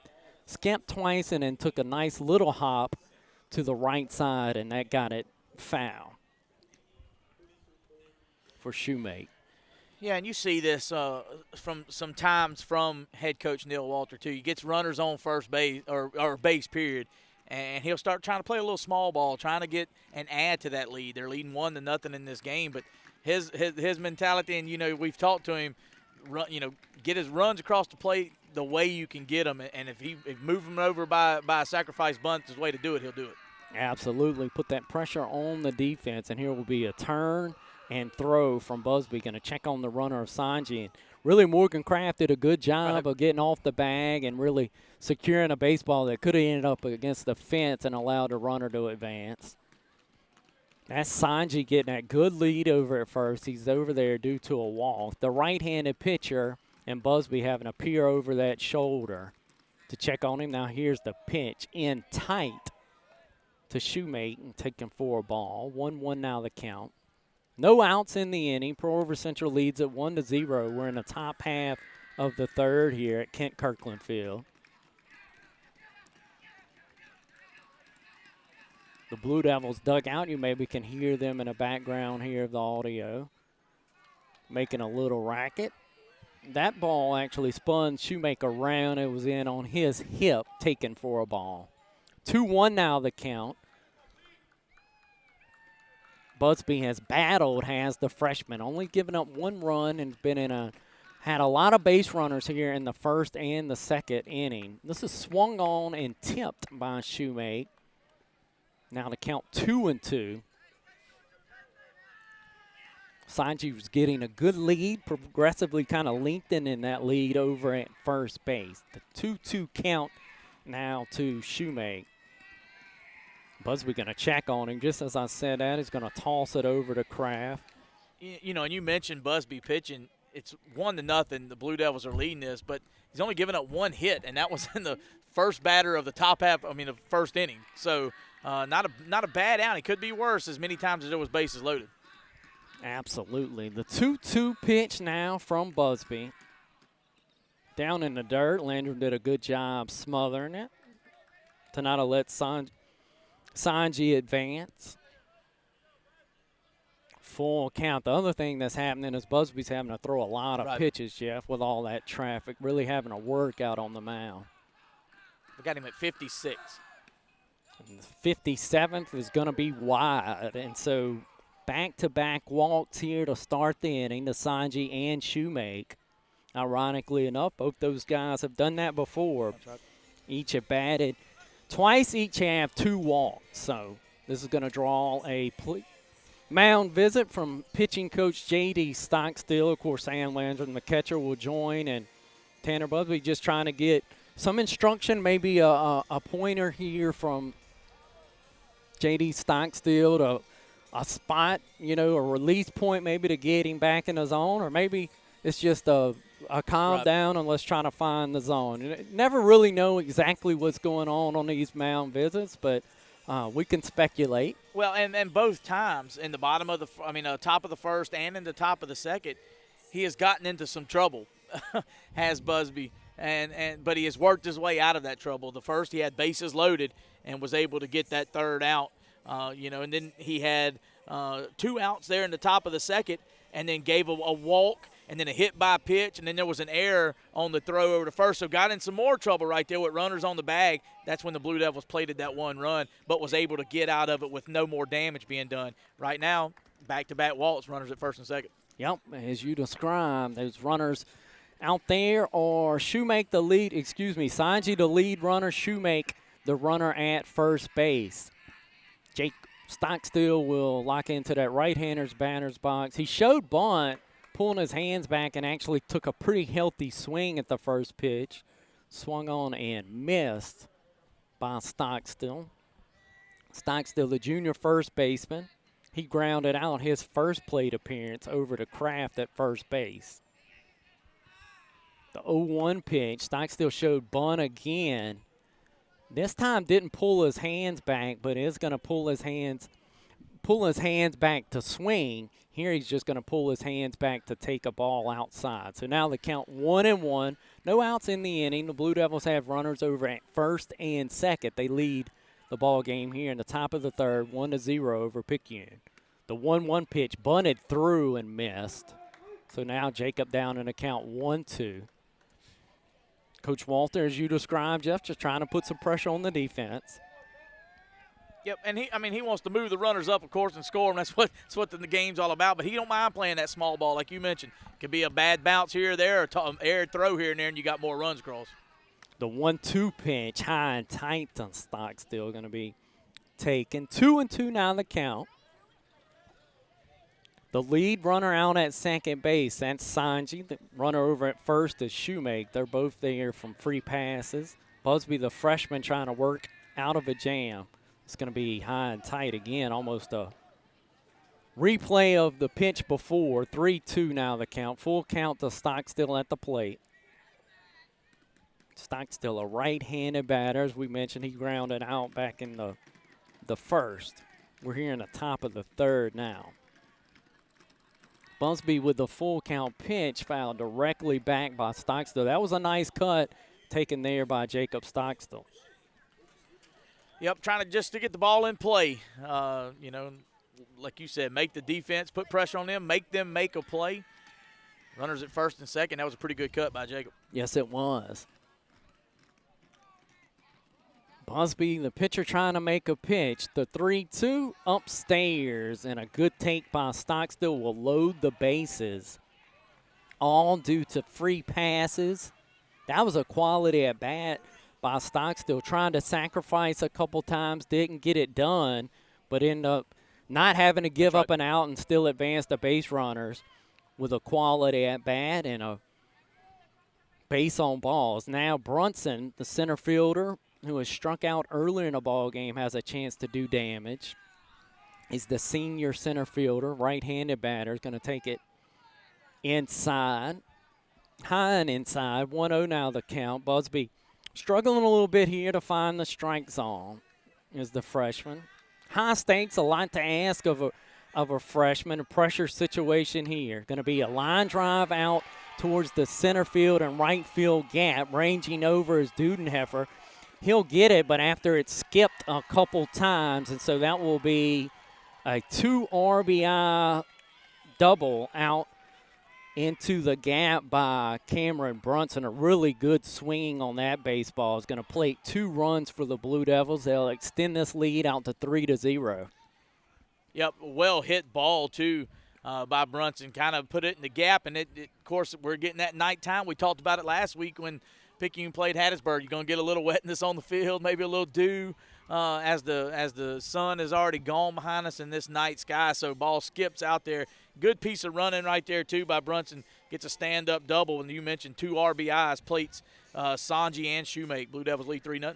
Yep, and those 2 guys that, due to the walks are, of course, going to come in and score. That's just this game, Yep. right? They make you pay for free passes, and that's what happened here. We'll have a pitching change as you will have now Austin Samples come to the mound. The senior who was in at shortstop will come to the mound. Busby will shift over to second base. You will have Kyler King now taking over at shortstop. So you will be freshman at second, shortstop. Then when you go a little bit deeper towards the middle, you will have Chris Davis out there at center field, who's also a freshman. So awfully young up the middle, but Samples will come in as the senior relief pitcher here tonight. And Busby worked in and out of trouble. Jeff, I will say this, though, he's given his team a chance. We're here in the top of the third. The score 3-0. And got out of those first and second inning jams with only 1 run. Here the 2 runs have come in on that RBI double by Brunson. Well, and what really crippled him there here in the top half of the third was the back-to-back walks. Putting the runners on the base with 3 consecutive runners at walks, and then Brunson, crushing the line drive through between center and right field. So giving up them walks is really what got Busby in that situation here. And I think it was nothing that Coach Nicholson couldn't do, but had to bring in Samples right here to try to get out this inning. Yep, Samples going to inherit base runners over at second and third. No outs in the inning. Brunson at second base. Jacob Stockstill over at third for the Blue Devils. Dickens, the batter, right-handed batter for the Blue Devils. Looks at a strike in on Dickens. And this he's going to spit on. 1-1 now the count as that ball was up and away from Dickens. And Busby ended this contest with 66 pitches, Clay, and 3 strikeouts. Samples on in relief. The right-handed pitcher for Picayune will deal, and this is going to be away from Dickens. So now Dickens ahead in the count 2-1. You've got runners at second and third. Blue Devils lead at 3-0 here in the top of the third. Dickens, the 8-spot hitter for this Blue Devil team. It's going to be a ground ball in the direction of Kyler King at shortstop. We'll have one play. That is the first base, and Kraft handled a one-hop throw over there very nicely. So a good play made by King. He's going to get the out, but the out will cost Picayune a run as the Blue Devils will score. Jacob Stockstill from third base on that ground out by Dickens. So a good job by Dickens. He did his job, an RBI in the process. Extends the lead out to 4-0 on the play. Brunson advanced from second to third. So now you've got a runner over at third. One out in the inning. And now the lead extended out to 4-0. Yep, and Hunter Brunson kind of got it started for the Blue Devils there in the top half of the second with that walk after the 2 outs. It was a 2-out walk, and then it kind of spiraled from there. That's right. So it's his second plate appearance here. He's going to attempt a bunt down the first baseline. It will be popped up to the first baseman, Morgan Kraft, who makes a nice play on the popped up bunt. Secures it for an out, and, of course, couldn't advance Brunson from third base on that popped up bunt. So didn't get the job done there by Brunson on the bunt. We'll bring up Kraft, who has a double, and he's been hit by a pitch. He'll foul this one off. So now there's 2 outs in the inning. You still have Brunson over at third base if you're Pearl River Central. Picayune leads it 4-0. Kraft at the plate, leadoff batter for the Blue Devils. Sam Landrum going to handle a ball low from Samples. Did a good job not allowing that base runner to take home. 1-1 the pitch here to the left-handed batter, Kraft. Going to be chopped foul towards the Blue Devils dugout. On the count 1-2, 2 outs in the inning. Pearl River Central has extended this lead to 4-0. Got 1 in the second, have gotten 3 here in the third. The 1-2 pitch from Samples as he puts that glove over his face before he fires, and then Kraft, just a beautiful piece of hitting. Going to hit it down the right field line in for a hit, and he'll stretch it out into a double. So Kraft now with 2 doubles on the night. And just a beautiful piece of hitting there, Jeff. It was a nice pitch by Samples, but Kraft just took the pitch and hit it right where it was. And a 2 double night so far for Kraft, mixing a hit by a pitch. He's having a good night at the top of this lineup for the Blue Devils, and a RBI double at that extends the lead to 5-0. Well, he did the same thing in the top of the first. He hit it where the pitch was, and dang near hit it out the park out of left field. Absolutely. So now you have Walter come to the plate for the right side. Nolan had a sacrifice bunt his first appearance, and then had a ground out his second. So this is his third bat already for the 2-spot hitter for the Blue Devils here in the top of the third inning. 5-0, the Blue Devils lead it. Nolan ahead in the count 2-0. The runner out at second base is Brock Kraft. He's there due to his double, an RBI double at that. Nolan Walter ahead in the count here, 2-0. The pitch from Sample is going to be too hot right at his dad there in the third base box.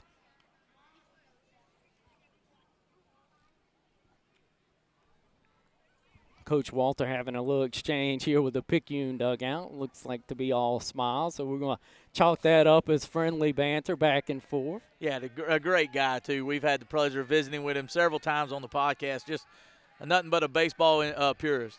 2-1 pitch here looked at by Walters, and I don't blame him. That was a filthy pitch from Samples. Really good job by the senior with that pitch. 2-2 now the count. 2 outs in the inning. Pearl River Central leads at 5-0 here in the top of the third. Kind of lock Walters up. The runner Kraft going from second to third is going to be in. Lander trying to throw him out. There was a little miscommunication there, maybe between Underwood. Was late breaking the cover. Not saying that, Lander would have thrown him out on the play. Either way, Kraft going to steal third base. So a runner at third now. Fouled straight back. That was a good swing by Walter as he fouls it right back into the fence behind home plate. So Pearl River Central has gotten 1 in the second, 4 here in the top of the third. They lead at 5-0. Samples, when he comes from the line, he puts that glove right in front of his face before he goes to work. This is a hard hit ball to shortstop. King's up with it, throws it over to Kraft, who looked to have handled it on one hop, and then it pops out of his glove over at first base. So Walter will be on. I think, if you correct me if I'm wrong, No. Clay, I think that's the second time that Walter has caused – well, there was an error at first base where Morgan Kraft couldn't handle the ball. Second time in as many innings, Nolan Walter gets on due to an error over there, not handling the throw or the bounce. First time I think Samples kind of bounced it to him a little bit. Hard hit ball right there, and King put it there. Kraft thought he had it.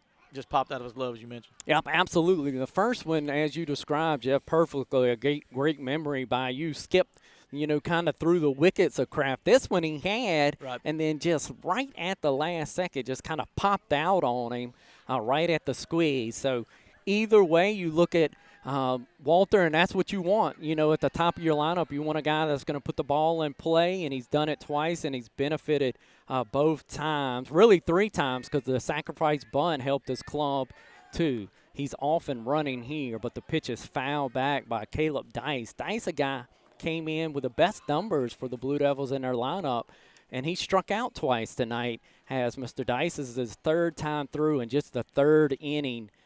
Jeff, as the Blue Devils lead at 6-0 here in the top of the 3rd. They put up a 5 spot here in the top of the 3rd. Ball was fouled back by Dice. Samples ahead in the count 0-1. Senior hurler getting ready to go to work here. Walters faked like he was going to run, but did not, and Dice fouls that one back into the screen. Caleb Dice has struck out twice, Jeff, but he's had some impressive foul backs. That sounds almost ridiculous, but he's been what you would think right on a couple pitches, but has fouled them directly back into the screen. Well, I think in the second inning he took him to a full count, fouling him back straight behind him. So the 0-2 pitch here. Samples, if you can have a quality hitter like this right where you want him, it's 0-2. Here's the 0-2 pitch. A ball up. Nice throw by Landrum on an attempted steal by Nolan Walter. It was a perfect pitch to throw on, and Sam Landrum made good on that, delivered a strike down to second base. The tag was applied in plenty of time, and so that inning will end down at second base with a stolen base attempt by Nolan Walter, and his good buddy Sam Landrum was able to chop him down at second base, and that will end the inning. But not before the Blue Devils go and get 5 runs to extend this lead to 6-0 as we head to the home half of the 3rd inning. Did you know the #1 GM volume dealership of all of 2020 was here in Little Picayune, Mississippi? No, it wasn't in Jackson, Hattiesburg, or the bustling Gulf Coast. It was at Mossy of Picayune. That's right, Mossy of Picayune. Car buyers are driving hours for a great price and a great customer buying experience. At Mossy, you can shop, drive, and compare Chevy, Cadillac, Buick, and GMC all in one location. If a certified or pre-owned vehicle is what you're looking for, Mossy has a huge selection of trades and all fleece vehicles to choose from. You can see their entire lineup with pictures, prices, and hundreds of vehicles at MossySuperstore.com. That's MossySuperstore.com. Come in today and see why Mossy of Picayune sells so many vehicles, or call the management team, Frank Bonanno, Keith Henry, or Roy Penton at 601-798-7575 to schedule your appointment today.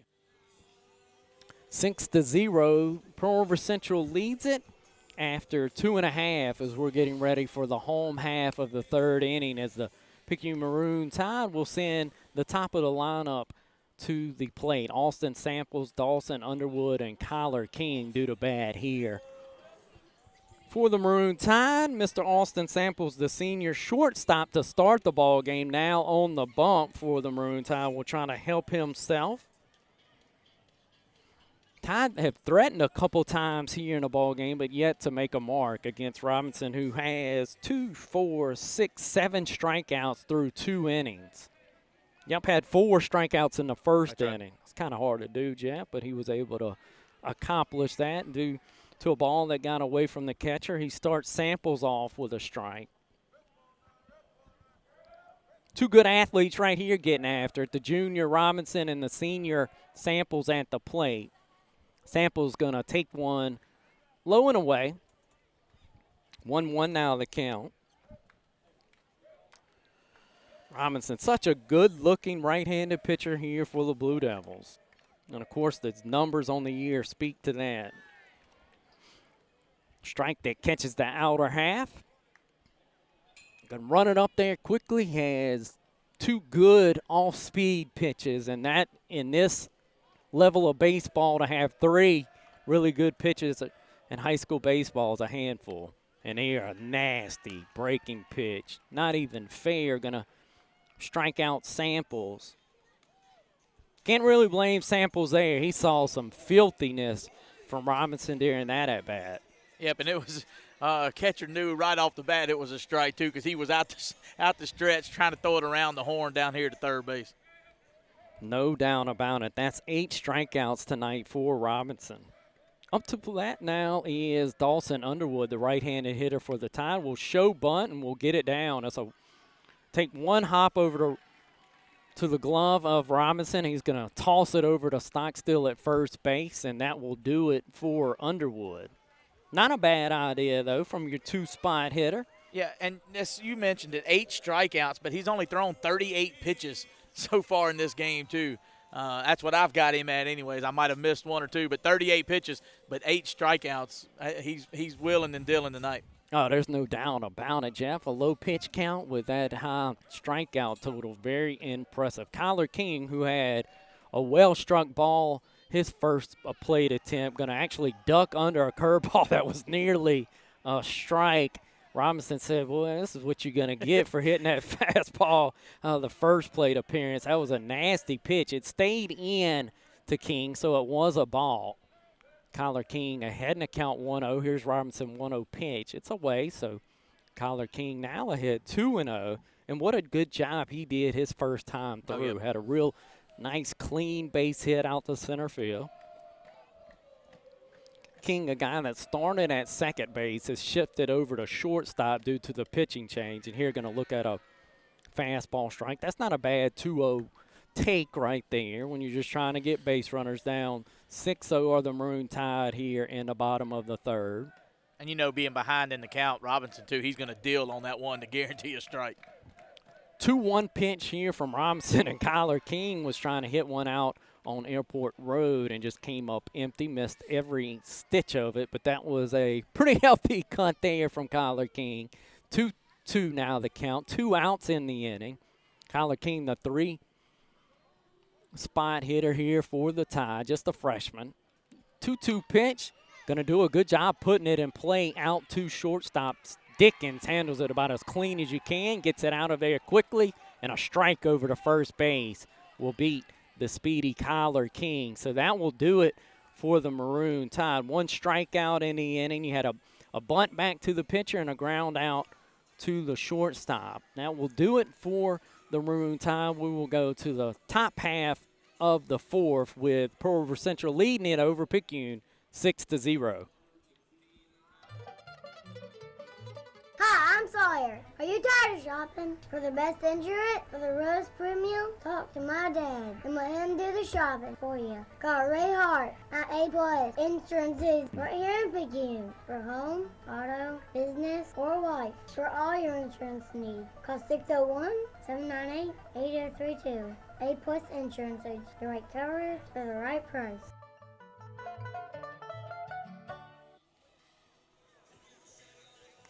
Blue Devils going to come to the plate looking to add to the 6-0 lead.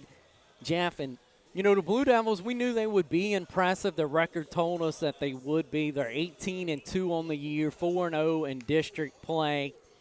And they've been that. You know, Robinson's all that he's advertised to be out on the hill. And you and I talked about it in a pregame. They put pressure on you defensively by taking their walks when they're there. They put the ball in play. Coach Walter really good at trying to advance runners. You've called it small ball some tonight, and then you've got a guy like Kraft who's hit the ball That's right. extremely hard 2 times up, and so just a real quality baseball team. And then Picayune on the other side, young, trying to learn and get better throughout the year with a young club. And 6-0 the score. Pearl River Central leads it as we start this top of the fourth with Caleb Dice. You talk about young and trying to figure it out. This sophomore's just about got it figured out, has Caleb Dice, a real good ball player out in right field for the Blue Devils. Had a tough night tonight, though. 2 strikeouts and 2 plate appearances for Dice. Really a tough guy in general to strike out, but Busby had his number earlier in this ball game. Now Samples on the pitch. The senior has come on in relief, and he's thrown Mr. Dice 2 balls to start him out. 2-0's the count. Right-handed batter and Dice, the sophomore. Looks at a 2-0 strike. Well, and some people, might have said, well, Dice batted in the top of the third. Well, he was on the plate when the Landrum threw the runner out, so that's why Dice is up at the plate again. Just to let people know if they're listening and was wondering why. Yep, that's right. He'll get to start this at bat over. He's 2-2 now with kind of that do-over, so to speak. The 2-2 pitch from Samples going to be swung on and missed. Landrum quickly up and throws it down to Kraft to retire Dice. As the ball was in the dirt, Landrum had to make the throw down to first to complete the strikeout. So Dice, uncharacteristically here, has 3 strikeouts on the night, which we spent about 5 minutes in the pregame talking about how gaudy his numbers were. And we put the old sportscaster jinx on him as Sanji will come to the plate. One high and in the eyes of Sanji. Well, that will definitely hurt the old average coming into the night with 3 plate appearances and 3 strikeouts. But this Pearl River Central team, though, does have it rolling. Yes, they do. Ball outside, and so Sanji now ahead in the count 2-0. You look at his 2 plate appearances. He has 2 free passes, so he's being picky at the plate, and it's paying off for Sanji. Here's the 2-0 pitch. Low and away. 3-0 now to Sanji. Sanji and Shoemake, when you look at them in the order, 4 and 5, both have drawn 2 walks apiece, and now Samples trying to fight back in this count. Has fielded up 3-2.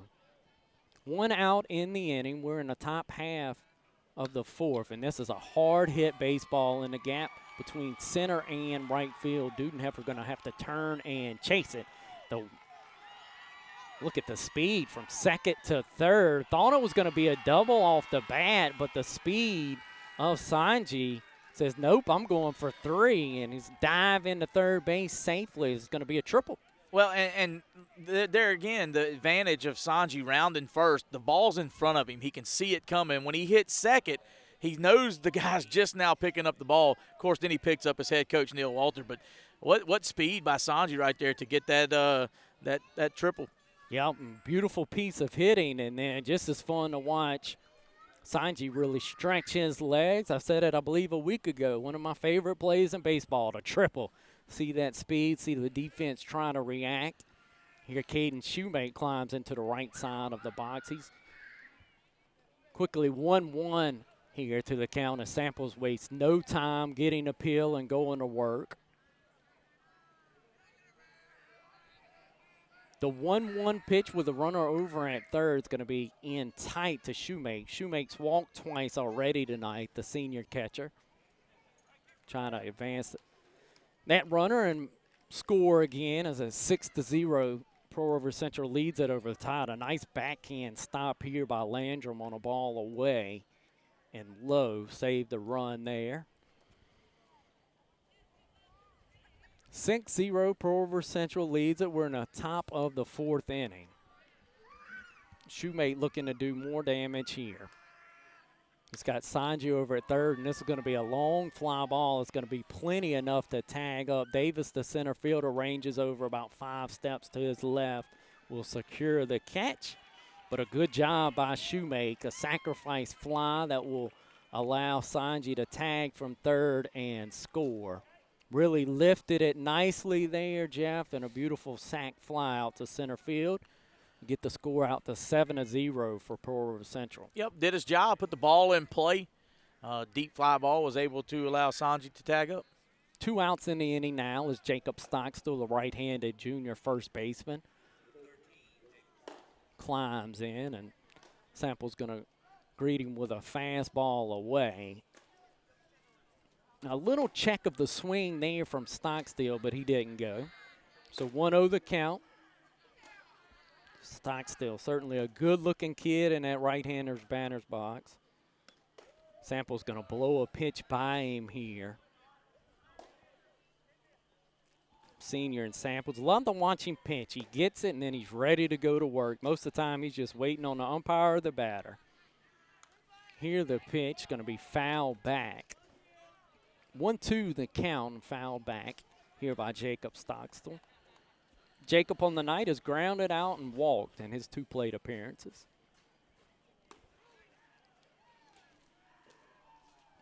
Samples with that glove in front of his face. Now he's ready to go to work and got right in on the hands of Stockstill. Stockstill going to foul it over towards the softball complex. Yeah, and a line drive, a foul at that, just right over the fence. Kind of sounded funny, like you mentioned, right off the hands, but was able to foul it off.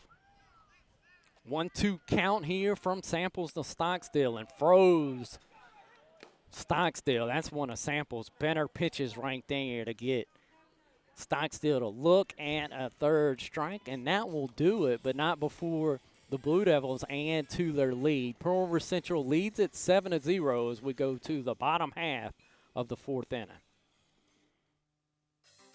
Did you know the #1 GM volume dealership of all of 2020 was here in Little Picayune, Mississippi? No, it wasn't in Jackson, Hattiesburg, or the bustling Gulf Coast. It was at Mossy of Picayune. That's right, Mossy of Picayune. Car buyers are driving hours for a great price and a great customer buying experience. At Mossy, you can shop, drive, and compare Chevy, Cadillac, Buick, and GMC all in one location.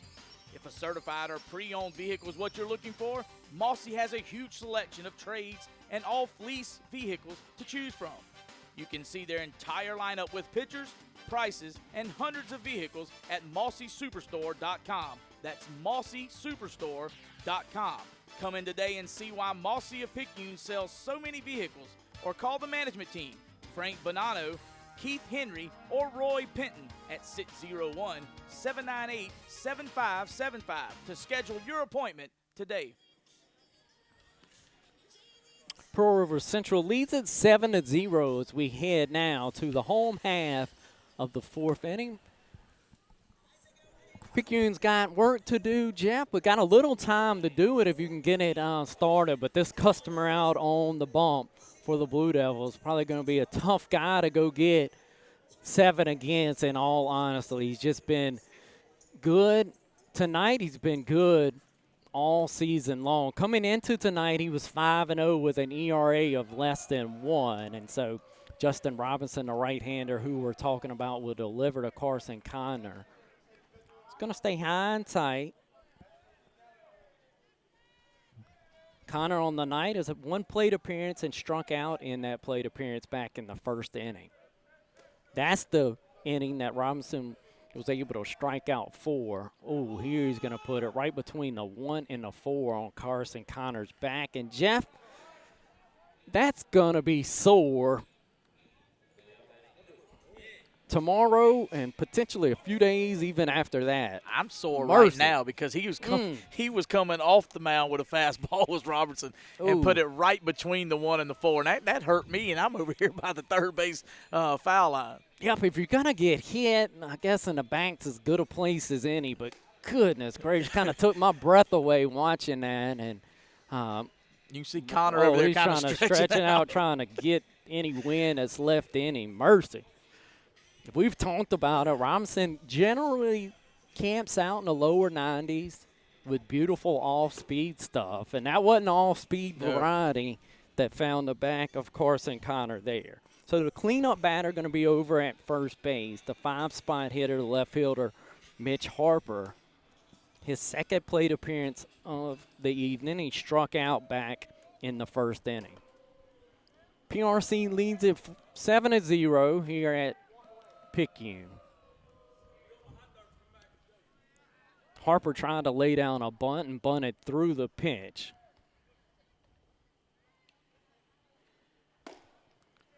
Beautiful camera angles here provided by Donnie Pascal and his fine crew.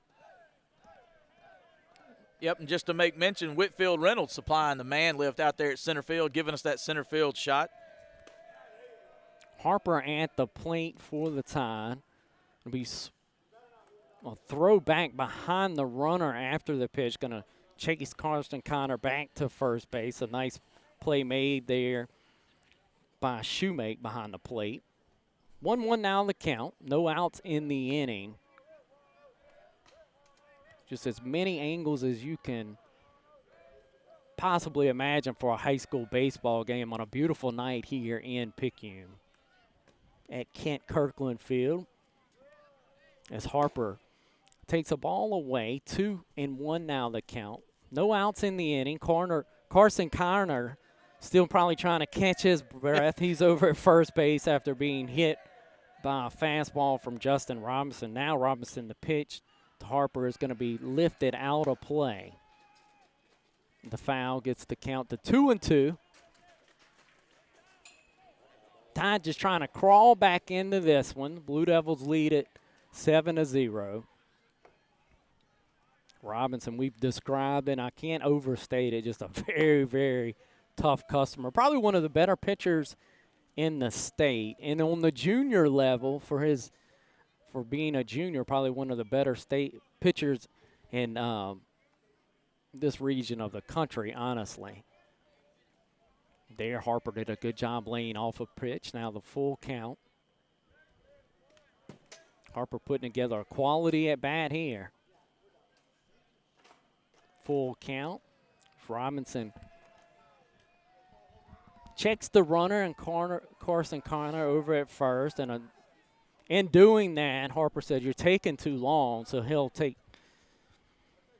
put his hand up and ask for time from the home plate umpire and receives it. So we'll reset.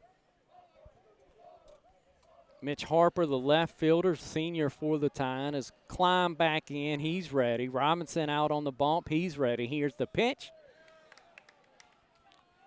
Low and away, and it's going to be a base on ball for Mitch Harper. So a very good at bat there by Mitch Harper to foul off some tough pitches, hang around enough to draw a base on balls. Good job there by Harper. So look at the beginning of this inning, Jeff.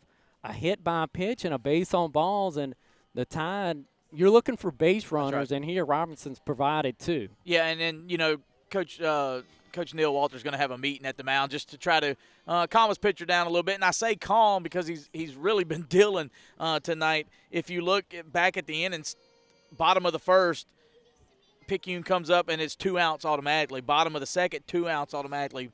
Bottom of the third, 1, 2, 3, it was strikeouts. And this is the only real inning that he's put 2 runners on in a row. One, a hit by pitch square in the back for Carson Connor, and then that walk right there. So Coach Walter just out there probably just telling him, hey, let's you got no outs. You got runners at first and second. Let's just concentrate on the runner at the plate. Kind of leave the runners on the base alone and see if that kind of helps his focus get the ball back in the strike zone. Yep, and you see head coach and third base coach in this instant, Evan Nicholson, just reminding his runners, hey, look, let's don't have anything dumb happen on a line drive. Like, we cannot give up any free outs with Mr. Landrum at the plate. Sam Landrum, the right-handed batter, going to square around and try to bunt, and going to bunt through a ball. Going to be a strike to Landrum as he just bunted through that one. Sam's had one plate appearance, has Sam Landrum, and that ended in a strikeout. He's down in a count 0-1 after attempting through that bunt. You've got Carson Connor, the lead runner, out at second base. Mitch Harper, the backside runner, over at first. No outs in the inning. We're in the home half of the fourth. Pearl River Central leads at 7-0. Landrum going to show bunt again. This time he's going to pull it back, and it's a ball, taken for a ball. 1-1 now the count. Coach Nicholson really coaching these base runners, especially this lead runner and Carson Connor, not to make a mistake as the lead runner here. The infield certainly drawn on the corners here for the Blue Devils. Robinson, where he's been all night long from that stretch, the high leg kick and called strike on the outer half. Beautiful pitch by Robinson. 1-2 now the count. The corners will back up. The threat of the bunt goes away, so the corners will back up. The 1-2 pitch now from Robinson to Landrum up. Landrum did a good job spitting on that pitch. 2-2 now the count. No outs in the inning. Tied threatening. Runners at first and second. Down in this ball game, 7-0. It's their county rivalry, Pearl River Central. Home half of the fourth. Robinson taking a little time to get on the same page with his catcher Shoemake, and finally going to just step off the mound and kind of regroup a bit here. Robinson now gathers at the waist. The kick, the pitch, and swung on and missed here by Landrum. Yep, I think that's Robinson's ninth strikeout so far in this ballgame. Yeah, pretty impressive stuff from Robinson. When you've got that kind of stuff and when you need a strikeout, you can go and get it, and that's what Robinson did there. Runners at first and second base. Morgan Kraft now will come to bat. He's from the right side, a freshman first baseman. He's going to call for time. And so Robinson really has slowed down a lot, Jeff, here with runners at first and second. He works from the stretch all the time, but he's certainly working at a slower pace with runners on. He's got his pitch, and this is going to be a throw back behind Connor at second base, and he dives in safely.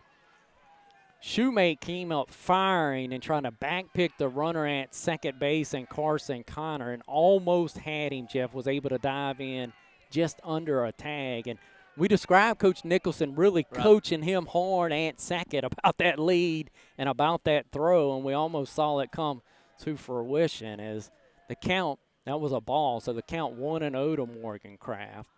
The pitch from the righty, Robinson in, and it's going to be swung on and missed. A big cut from Morgan Kraft, but missed every stitch of it. Going to be 1-1 now. One out in the inning, as we've described. Carson Connor, the lead runner, out at second. Great vantage point here from that center field camera. Whitfield Reynolds provided the scissor lift. Donnie Pascal providing the view due to his crew and camera work with Diamond Productions. As you can see, Robinson just pumping it in there. They're going to say stay just away on the outer half, gets the count to 2-1. It's really a pleasure, a kid like Robinson, to be able, you know, as people will be able to go back and view, you know, exactly the kind of stuff he has. Sometimes, you know, radio is a beautiful medium, but sometimes it doesn't do a kid like this justice. The 2-1 pitch foul directly back. That was a good swing by Morgan Kraft. Looked to have a good look at it. Going to foul it directly back. Count now 2-2. One out in the inning. You've got runners over at first and second. Pearl River Central leads at 7-0. We're in the home half of the fourth.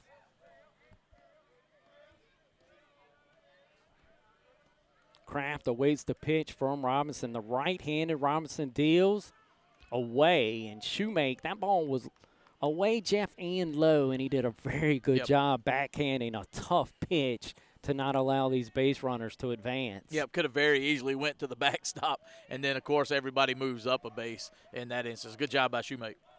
Very good job by the backstop. He's done a phenomenal job back there. The full count pitch away, so Kraft worked himself into a base on balls. That was a really good at-bat by the freshman. So on the inning, you've got a hit by pitch to Carson Connor. Mitch Harper reached on a base on balls. You have the strikeout by Landrum, and then Kraft draws a base on balls. So bases are loaded here for the Maroon Tide, and all from the I can't say free pass, kind of the way Connor had to wear that thing in his back. All put over there by Robinson in one way, but this is kind of how rallies happen in baseball. You've got a guy like this. You need some help sometimes, and Robinson may be providing the help here as he's got base runners all out, and then a guy who maybe has had the best swing against him all night now is Dudenheffer, who hit a double his first time, but he sees a nasty breaking pitch for a first pitch strike. Well, this is the first time so far in this ball game that we've actually seen Robinson, behind the 8 ball, kind of get himself in a little trouble. 1 out, runners bases loaded, see what he can do. The 0-1 pitch here to Dudenheffer, going to be put into play out to second base to Walter, who flips to shortstop. Shortstop faked the throw back to first like the attempted double play, but didn't let it go. So put the ball in play, Jeff. You get a base. You get a run in on some of those free passes. You cash it in if you're Picayune, make your first mark of the ball game. As Carson Connor going to come in on the ground ball to Nolan Walter, flipped it to second, took the sure out over to Dickens. 2 outs in the inning now, but it resulted in, as I said, the first run for the Maroon Tide. 7-1 now the score. Leads runners over at first and third. Davis, the center fielder, looks at a nasty first pitch here by Robinson. Oh man, he is some kind of filthy, but Picayune's marked against him. Got that 0 off the board. 7-1 now. Picayune is cut into the lead. Checks the swing on a ball in the dirt, and then just another great job by Shoemake back behind the plate. Wears it on his chest, keeps it close enough that neither runner can advance. Yep, and you got Mitch Harper over at third base, and then you got Dudenheffer down at first base with the fielder's choice. Yep, good job by Dudenheffer putting the ball in play and getting that run in. Here, Dudenheffer with a delayed steal, going to take second. No throw, no need for Shoemake to attempt the throw on that. So you've got runners at second and third, as Jeff just described to you. Harper, the lead runner, over at third. Dudenheffer now down at second. Chris Davis at the plate, freshman center fielder for the Tide. 2-1 count as he's going to ask for time. That's the pace that we've seen Robinson kind of work with runners on. He's really slowed down.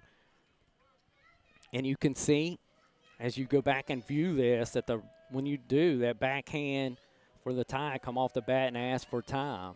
And boy, as you can see, too, that's just a filthy pitch from Robinson. A curveball off-speed pitch is going to start in the middle and break out to that outer half to Chris Davis. Freshmen really shouldn't have to face this kind of stuff, but this is a good learning experience for the young fellas in the Picayune Maroon Tide lineup. Mercy. A nasty breaking pitch and buckled the knees of Davis. I believe I saw the knees here of head coach Evan Nicholson actually buckle as well as Davis looked at that pitch to end the inning. So Picayune threatened and actually marked here as get a run across and cut the lead for Pearl River Central down to 7-1. But Robinson, like a quality pitcher, was able to go get a couple strikeouts when he needed it. And so we'll go to the top half of the fifth inning. Pearl River Central leading it over Picayune 7-1 as the Blue Devils will come to bat. If you like sports, we think you will love the Talking Ball Y'all podcast. The podcast has had some great guests lately. Like the football coach Will Hall and ESPN's Wright Thompson. And legendary Mississippi sports writer Rick Cleveland. Oh, and Dad, you almost forgot. Brett Favre was on too. That's right, Easton. We have had some great guests on the podcast.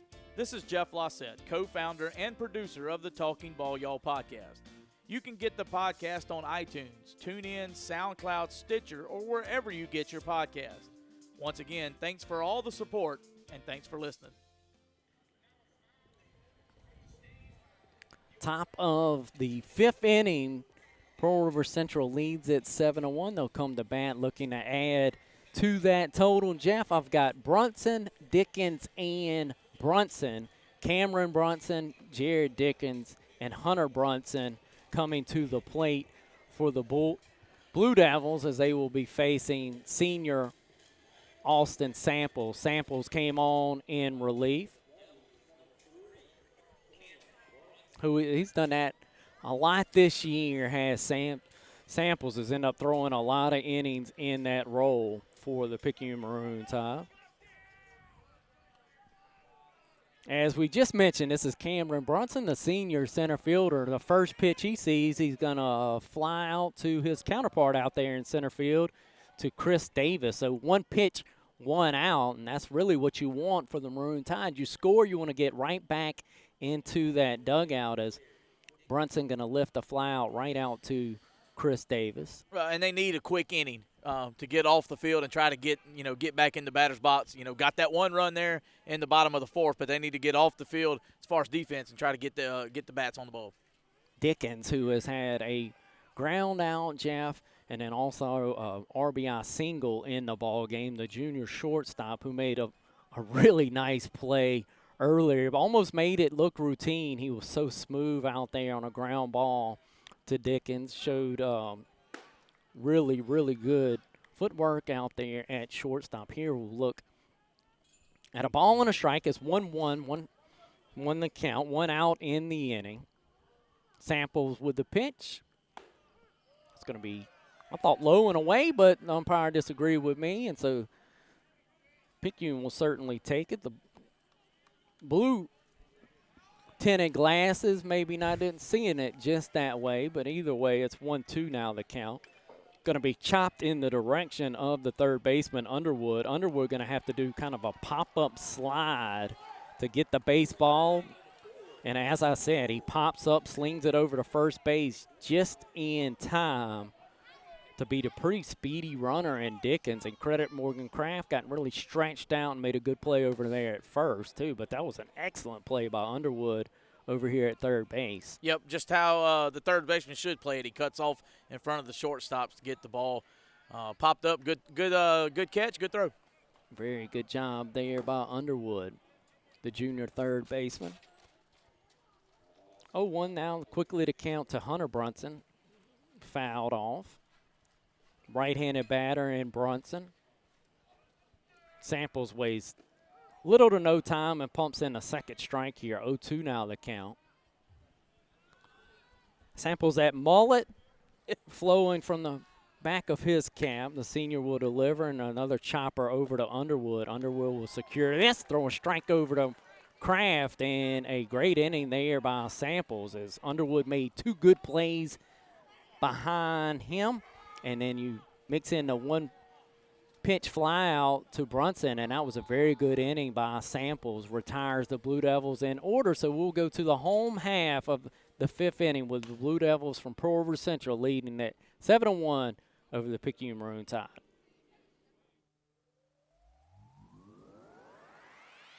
Are you an avid gym enthusiast, a part-timer, or just a brand new beginner? Well, CrossFit 534 is the place for you.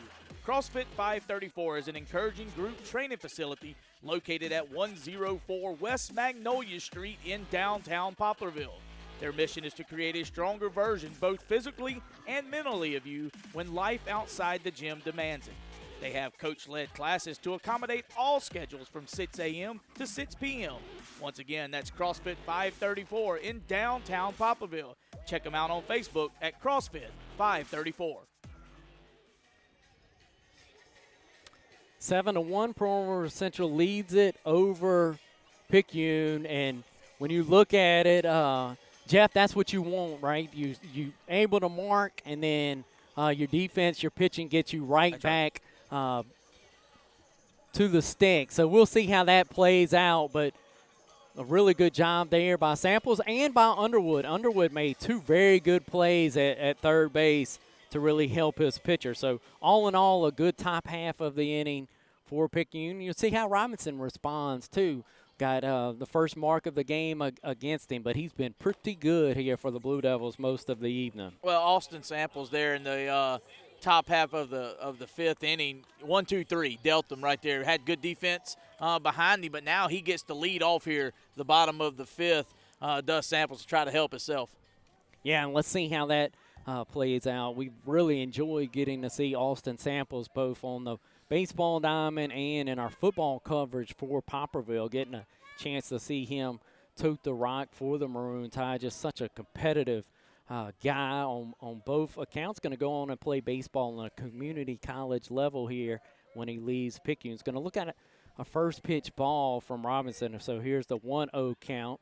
That was called for a strike. It actually popped out of the mitt of Shoemaker, and sometimes you'll see that affect the call, but the home plate umpire said, no, it's a strike either way. So 1-1 now the count to the leadoff batter, Samples. Lead off in the order and lead off of the inning here in the home half of the 5th.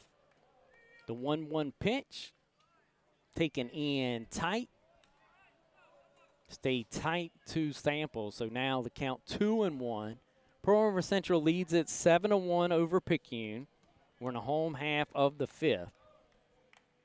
Samples has struck out in both of his plate appearances prior to this. Going to foul this one back.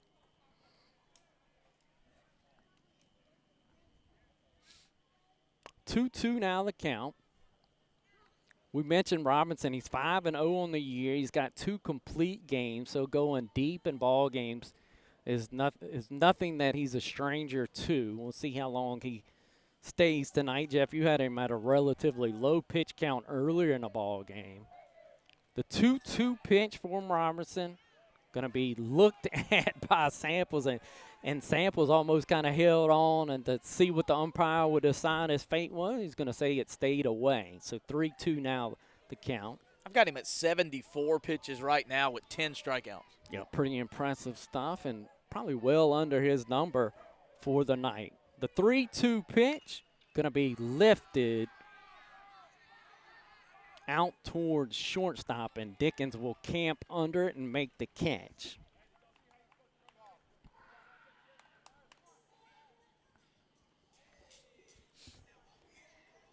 So worked the count to full and then popped it up to the shortstop, did Samples for the first out of the inning. Here comes Dawson Underwood.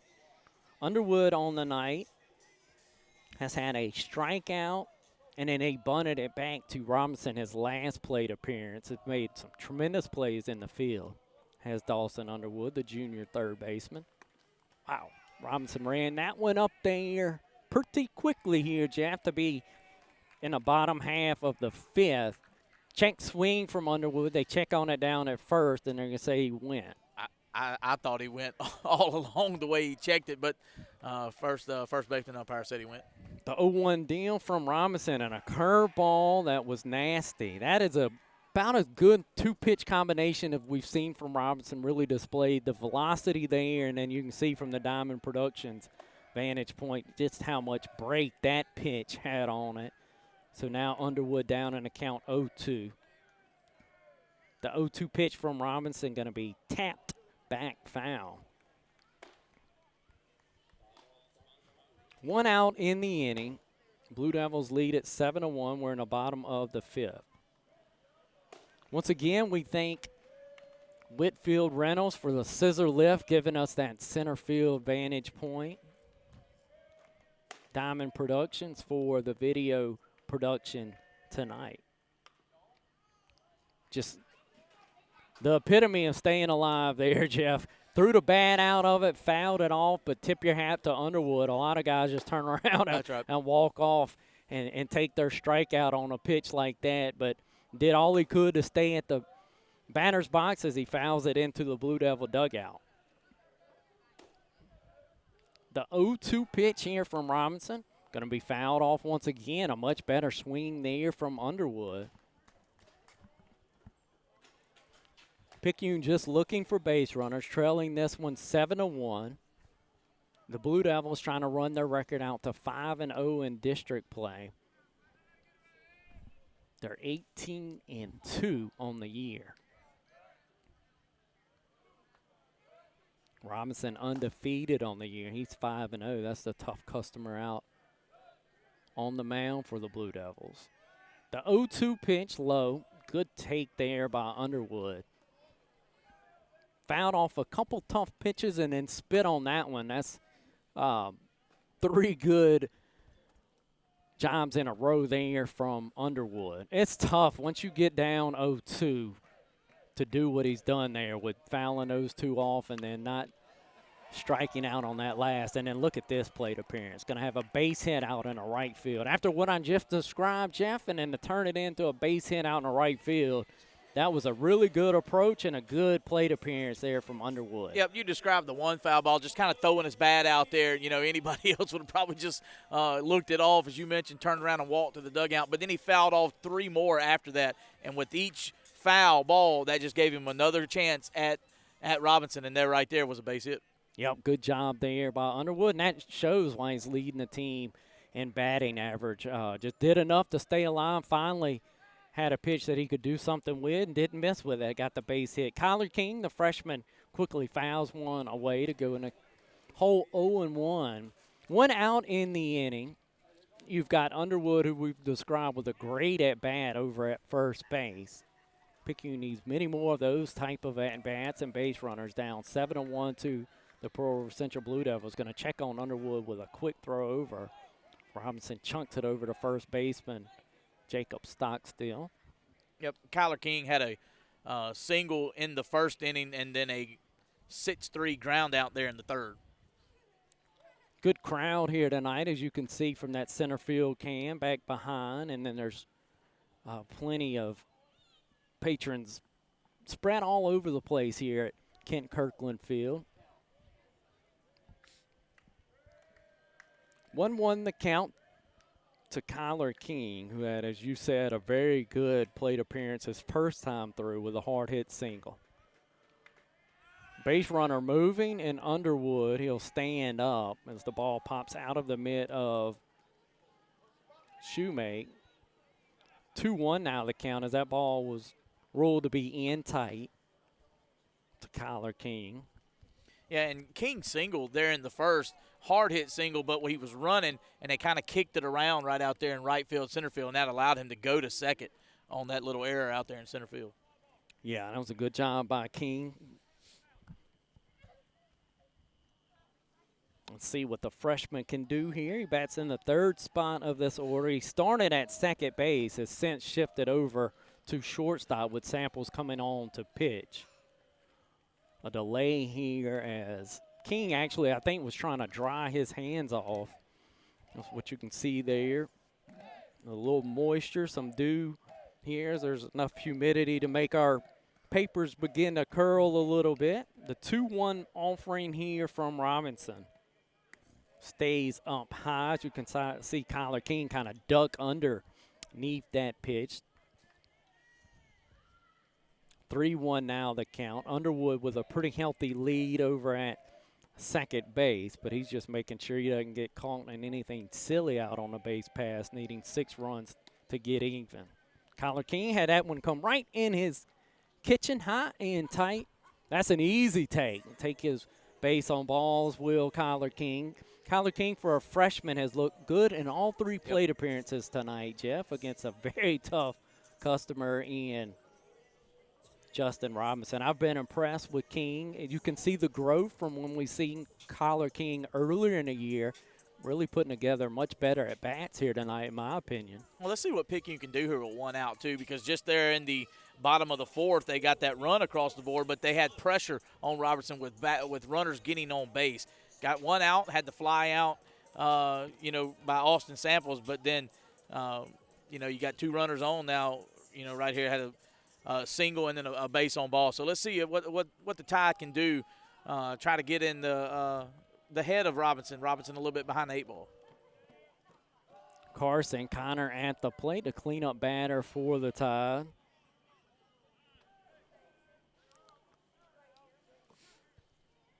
Going to take a ball from Robinson. So Robinson going to earn himself a visit here by head coach Neil Walter.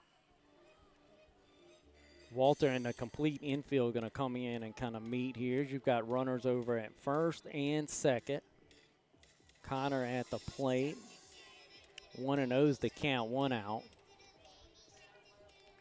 You can see this is a pretty cool vantage point for when people go back and view the video. We're aware that the video may be not showing up properly at this time, but it'll be preserved, and so I'm kind of speaking to a video for our audio people out there. That was a cool perspective that we got a window to see. You saw Evan Nicholson in the forefront really coaching his lead base runner and Dawson Underwood, and then you saw head coach Neil Walter really coaching his group out on the mound. So that was a really cool shot that we got. Yeah, so for everybody listening on the MixLR app, we're referencing the video tonight a lot, and that's where primarily this will be consumed. I'm assuming later when we get to a stronger internet stream, when Diamond Productions can drop this out for everybody to stream. And so that's why I'm speaking to the video. So if you're audio only, that may be me creating some confusion, which I'm awfully good at. But when people go back and consume it on the video, that's what we're speaking to, is that ball stays in tight to Connor. We're seeing Connor now ahead in the count 2-0. 2 runners out at first and second for the tie. Now 3-0. Robinson trying to find a plate a little bit here. Strike zone kind of abandoning Robinson here. As Carson Connor now ahead in the count 3-0. You would think he's got the take sign, even as the cleanup batter, maybe not just once, maybe twice here, Jeff, as you're trying to accumulate some base runners. The 3-0 pitch, high and tight. So Connor will take a base on balls. That will be a base hit, 2 walks in a row, and now you look out there, the Maroon Tide's got them loaded with Mitch Harper coming to the plate. He's got a strikeout on the night and also a walk. We're in the home half of the 5th. Pearl River Central leads at 7-1. Yep, and that's back-to-back walks too. For Robinson there. Had to fly out. Then you had the single and now back-to-back walk. So Maroon Tide seems to be they got something cooking here in the bottom of the 5th. Yep, and this is where you want your 5-spot hitter here. When you've got these bases loaded, I'm trying to find some production here from Mr. Harper. That ball is up the ladder, 1-0. And when you look at it, Jeff, Robinson has had a fight tonight. The Picayune batters have put together some pretty quality at-bats and have really fought Robinson. And now Robinson's stuff may be eluding him a little bit. That's the most we've seen him struggle. He's had to fight out of a little trouble tonight, but certainly nothing like this with the bases loaded and 1 out. You've got Harper, the 5 batter, up, and he's ahead in the count 1-0.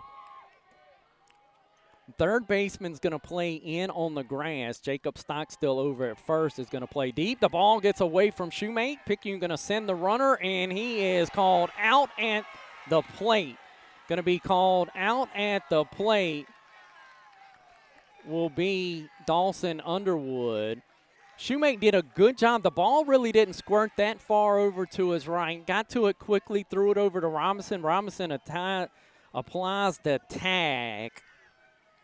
And they are going to say that it was in time to get Underwood. We just mentioned kind of the scenario of you listening to, audio opposed to when you're able to see this on the video. Really, when you consume this on the video, you'll have the luxury of rewinding it yourself and making a call from a better vantage point than I had, Jeff. I'm looking at it with, my naked eye. I should have been looking down here on the monitor that Donnie Pascal has provided us, but that was a bang play at the plate. Now, really from a naked view, I thought that the runner had gotten in. I thought, that the ball kind of arrived late and towards the middle of the body. I'm thinking, hands had to have beaten the ball there, but that's certainly not what the home plate umpire ruled. Yeah, and like I said, we're looking at it from a different vantage point. Hard to tell, but bang play. Coach Nicholson's going to send him. The ball didn't get too far away from the catcher, and he was going to send him to try to plate that run. Just didn't work out. Harper still at the plate, of course. 2-0 count. He's going to foul one back. And so you got the runner that gets thrown out at home plate. Of course, the other 2 runners advance. They're now at second and third base. Harper still at the plate. 2 outs now in the inning. 2-1 count. The Blue Devils lead it 7-1 over the Maroon Tide. We're in the home half of the 5th. It's going to be a ball lifted out towards Underwood at center field. With 2 outs in the inning, both runners are moving, but it's going to be secured out in center field, pretty much a can of corn out there for Cameron Bunson. He's going to squeeze it, and that will end the inning. But a major threat for the Picayune Maroon Tide, but didn't end in any runs, as you had a runner thrown out at the plate and just not able to produce any runs out of a lot of traffic on the base pass. We'll head to the top half of the 6th inning. PRC leads Picayune 7-1. Hi, I'm Sawyer. Are you tired of shopping for the best insurance for the Rose Premium? Talk to my dad and let him do the shopping for you. Call Ray Hart at A+ Insurances right here in Picayune for home, auto, business, or life for all your insurance needs. Call 601-798-8032. A+ Insurances, the right coverage for the right price. We're back here in the top half of the 6th inning as PRC was able to fight out of a lot of trouble there and hold Picayune just that one run that back in the 5th inning that was earned. So, back in the 4th, held them to no runs there in the 5th inning. A really quality job there by Shoemake, the catcher.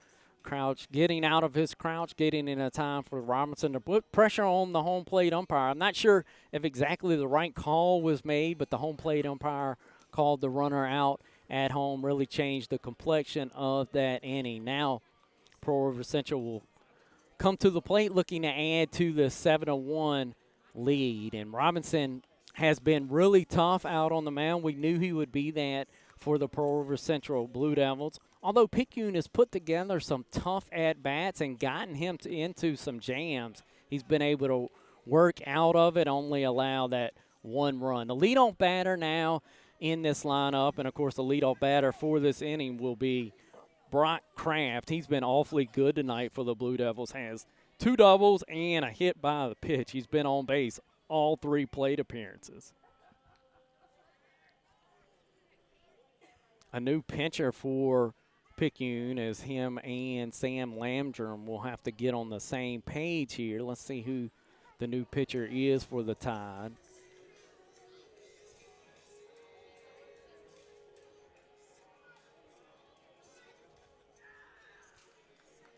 He'll turn his back to me, Jeff, or if you've already got it, I'll take I'm looking either at a one. roster trying to get the number off of him.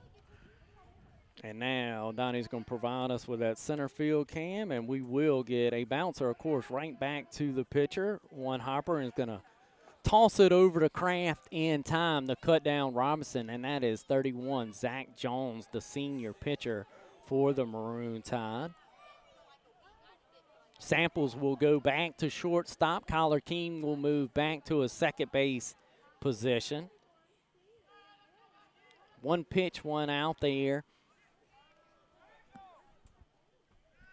for Zach Jones as he was able to retire Kraft for the first time tonight.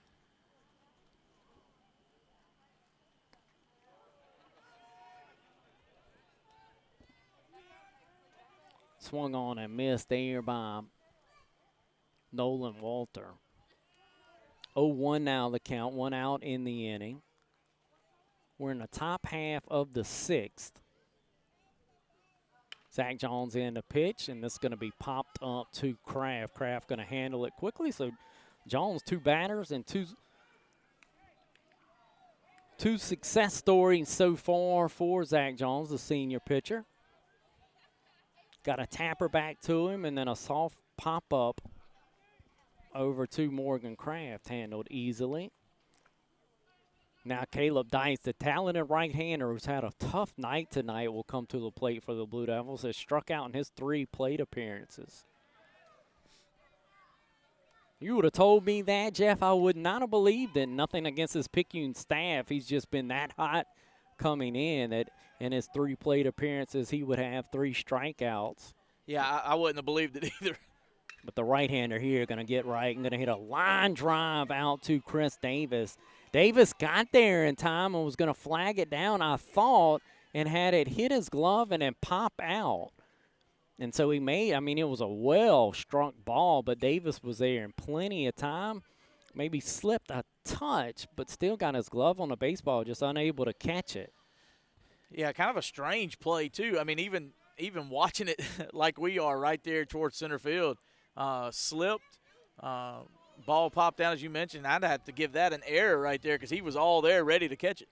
Yeah, I have to agree with you there, Jeff. Even as well struck as it was, Davis's speed got him there in time. This is going to be a looper over to Kyler King at second base. He's going to get under and catch it. So a beautiful job there by Zach Jones coming in and providing a quality inning of relief pitching there for Picayune to keep the Blue Devils at that 7-run total. Pearl River Central leads at 7-1 as we go to the bottom half of the 6th inning.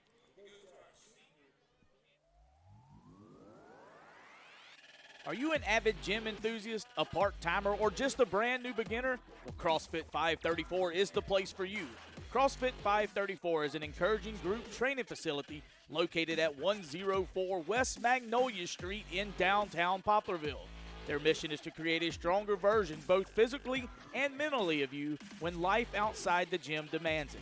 They have coach-led classes to accommodate all schedules from 6 a.m. to 6 p.m. Once again, that's CrossFit 534 in downtown Poplarville. Check them out on Facebook at CrossFit 534. We're back here at Kent Kirkland Field. The Blue Devils leading this contest 7-1 as we're getting ready for the bottom of the 6th inning. Blue Devils taking the warm-up toss and getting ready to start the bottom of the 6th. Tide's going to come to bat, down 7-1 to the Blue Devils.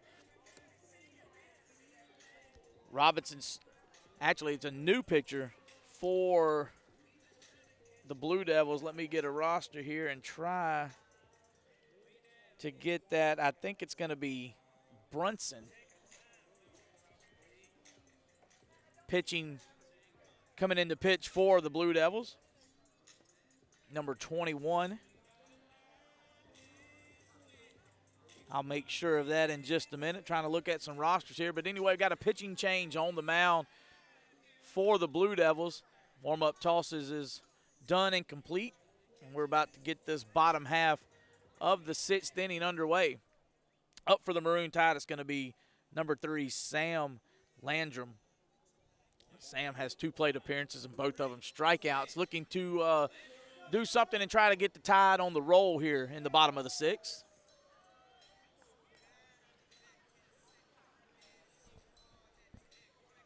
Takes a few warm-up cuts, and he stands in the batter's box, batting from the right side of the plate. First pitch in there for a called strike. No balls, 1 strike to Landrum.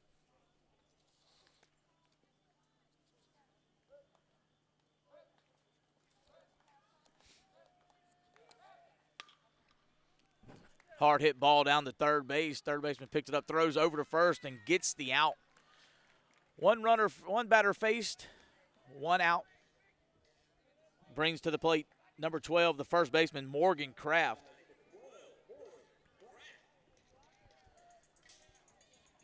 We're in the bottom here half of the 6th inning. 1 out. Pearl River Central leads this contest 7-1. New pitcher on the mound, Clay, number 21. We'll get that number in a minute. Just trying to dig through some rosters here, but we've got a new pitcher for the Blue Devils.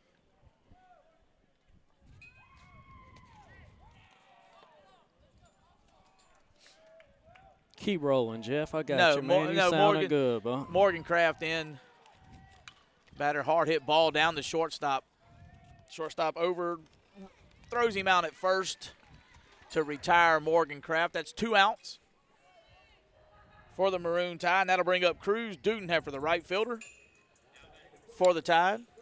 So we've got 21 on the bump, and that is Heath Brunson from what I'm seeing here, Jeff, on our Max Prep. Yep, I seen that as well. When I mentioned Brunson, I didn't know if it was correct or not. I got a lot of Brunsons out there. Ball going to be handled on the right side, right near second base by the second baseman, Nolan Walter. About as tough a play as you can make from that second base position, and he made it smoothly. That was a well done play right there defensively for Nolan Walter to cut down a speedy runner. So that will do it for the Maroon Tide. A good inning of relief, both from Jones for Picayune and then who we assume is Heath Brunson here for Pearl River Central. A very good job, and so that will do it for the Maroon Tide. We'll head to the top half of the 7th with the Blue Devils from Pearl River Central leading it over the Picayune Maroon Tide 7-1. Eli and Shauna Oder pride themselves on the way that they serve their customers. With that being said, they have recently formed the Magnolia Insurance Services to take care of all your business, trucking, property, and vehicle insurance needs. Please call 601-590-3676.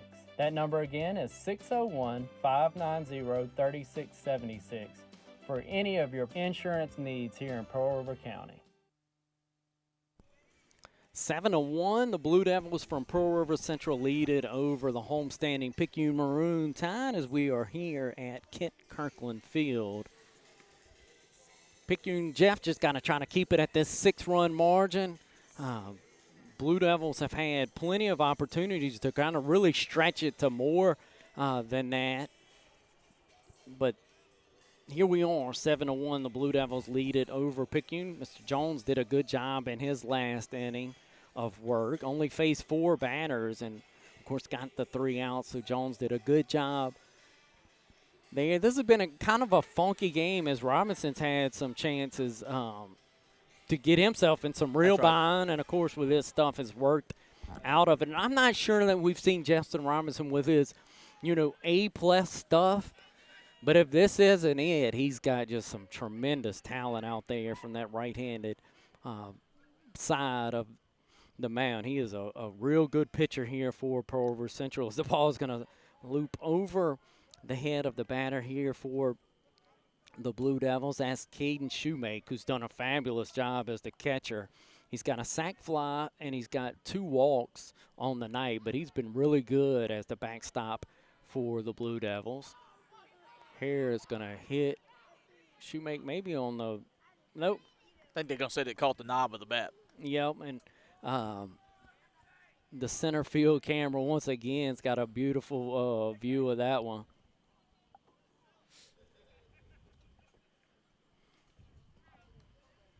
And all of you listeners, just once again, we're under the assumption that we'll be able to drop this video. The video feed here is, of course, crystal clear, and I think we'll be able to drop this video feed for everybody to consume it at some point, hopefully later this evening, and then they'll know why I keep describing the videos. This curveball is going to stay up. 2-1 now the count. No outs inning. We're in the top of the 7th. Blue Devils lead it 7-1. Zach Jones on the hill for the Maroon Tide. Going to go low down to Shoemake. And it's going to be, I thought he had earned himself a walk, but the miscommunication continues as they're going to say, nope, stay here, and it's a 3-1 count. Coach Walter had the same count that I did. I think that one strike come off the knob of the bat. That's certainly what the home plate umpire thinks too, Jeff. And that's what he, I think, has briefly explained to Coach Walter. So don't know. You're right, and the man behind the plate is right. I don't know if he accepted that explanation, but that is what the home plate umpire was alluding to. So now the 3-1 pitch here from Jones. Basically in the same spot, maybe a tick up, but the home plate umpire liked this one a little bit better. He's going to call it a strike. Now it's full. Full count to Caden Shoemake, the catcher, senior catcher for the Blue Devils, who's been outstanding behind the plate. Zach Jones, who's been in good relief here for the Tide, worked a good inning last inning. We've seen Bugsby, Austin Samples, and Jones for the Tide on the mound. We've seen Robinson and Brunson for the Blue Devils. And here Shoemake's going to smoke a single out to center field. I'm impressed with Shoemake. He's a good ball player for these Blue Devils. Handles himself tremendous behind the plate and at the plate. Well, so far tonight he's had 2 walks. He had a sac fly and then that single right there. So he's had some real good plate appearances tonight for the Blue Devils. And you go to when you look back at all the base runners that Robinson had on, and then the nasty pitches that he was having to handle and not allow those base runners to advance. I've been very impressed with him. Jacob Stock's still going to climb into that right side Jacob on the night has a ground out. He's walked, and he's also struck out. Zach Jones going to go to the plate, and almost a carbon copy line drive out in front of Chris Davis. Back-to-back hard-hit balls out to center field. Had to kind of pause, wait and see exactly where Chris was camped out. Chris Davis out in center field to see where that one would land. Landed out in front on a line. That was two hard-hit baseballs from Shoemaker and Stockstill. Yeah, that was a good hit by Stockstill. And now here comes Cameron Brunson. He has a strikeout on the night, a double, and also a fly out. He's squaring a bunt here, and will get it down in front of Jones. Jones going to have to make a throw over to first base. Nobody was covering first base. Just threw it kind of in no man's land and nobody covering it. 2 runs will score, and then you'll have a runner over at third advance all the way to third on what was really just supposed to be a sacrifice bunt. But that sacrifice bunt from Brunson's going to turn into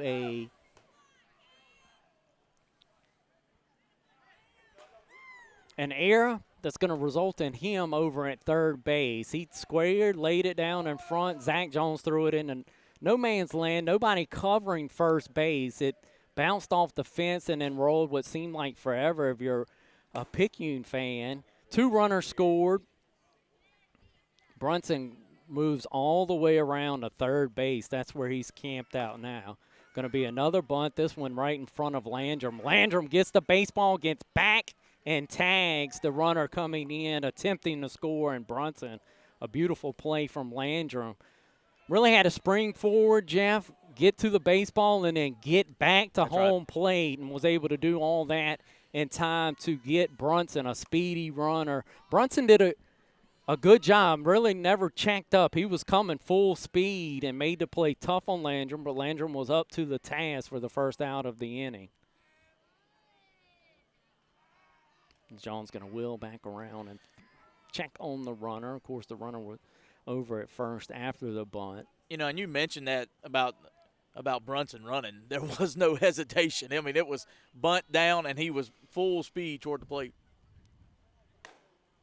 9-1 now the score. Pearl River Central leads it in front of Picayune. And Zach Jones pulled the string there, and Dickens, the shortstop, comes out of his shoes and misses it.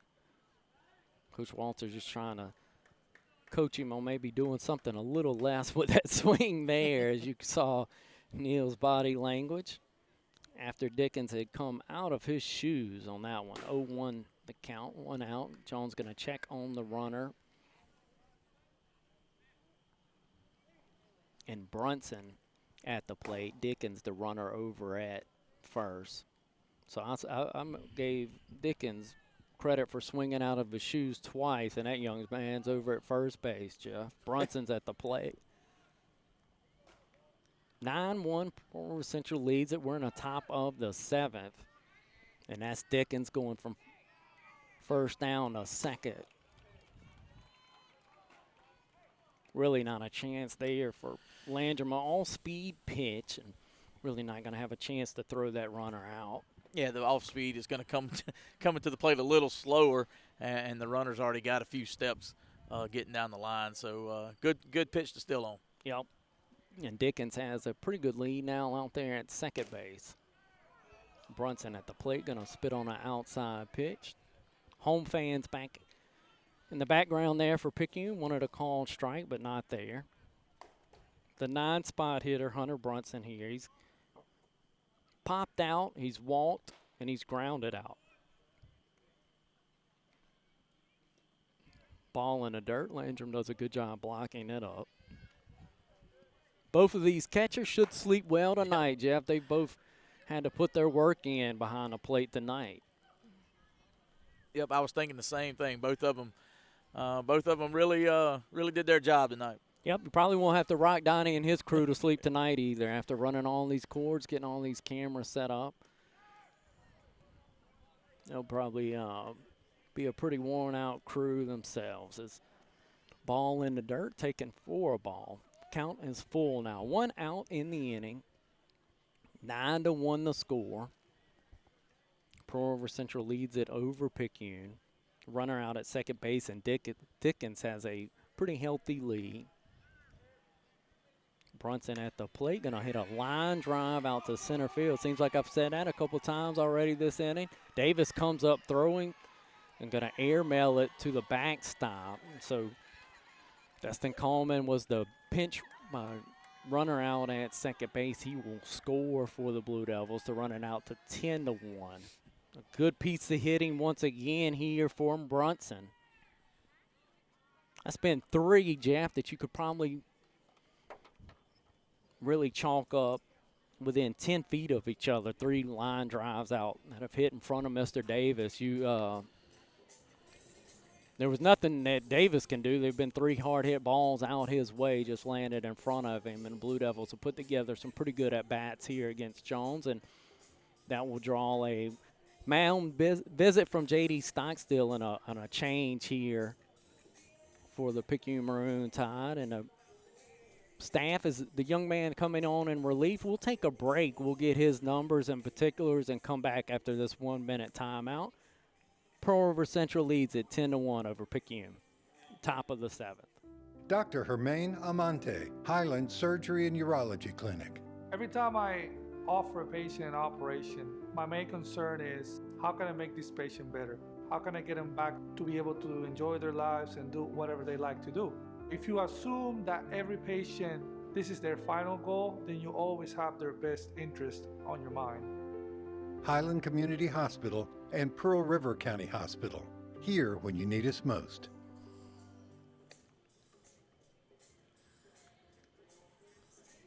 Gage Bennett will come on in relief for the Picayune Maroon Tide, a right-handed pitcher for the Tide, just trying to put this fire out in the top of the seventh. Pearl River Central's already put up a 3-spot, Jeff, and when you look at their total at 10, they've got there by way of 1 in the second, 5 in the third, 1 in the fourth, and then took a couple innings off and have come back with a 3-spot to get out to that 10-1 lead. And I've done it with some free passes, but I've also had some hard-hit baseballs as well, and have done just enough with putting the ball, as you said earlier, down with the bunt, some small ball, and put some pressure on the defense. And at times, Picayune's defense just has not responded in a way that you would like them to if you're a Picayune fan or a coach, and so that's how you get out to a 10-1 lead here over your rival. You know, and you see that quite a bit out of Coach Neil Walters' ball clubs. He'll do some small ball early, maybe to get a couple runs on, and then they start really like stroking the baseball. I mean, he'll put them in play, and they'll really start swinging the bat. So he likes a mixture of both for his ball club. Yep, a very good coach. Has a state championship in 5A to his credit, and they don't just pass them out. So very good coach, a very good staff. Kane Stockstill, Coach Grader, Colby Hawthorne, a very good staff. And then the Picayune staff, a fine staff in its own right. Evan Nicholson, Ryan Moreau, and J.D. Stockstill matching wits here tonight. This is the leadoff batter in this lineup, Brock Kraft, who's had himself a heck of a night, has 2 doubles, and he's also been hit by a pitch. He grounded out his last plate appearance, but he's had a very good night from that left side is where Mr. Kraft does his work. Trying to hold on the runner out at second base is Samples from the shortstop position, dancing behind Dickens. 1-1 the count, 1 out in the inning. We're here in the top of the seventh. As we've described, Pearl River Central leads it 10-1 over Picayune. Gage Bennett, the right-hander, turns, checks on the runner. Samples is back there dancing with Dickens. He spins, does Bennett like he's going to throw in that direction, but thinks better of it.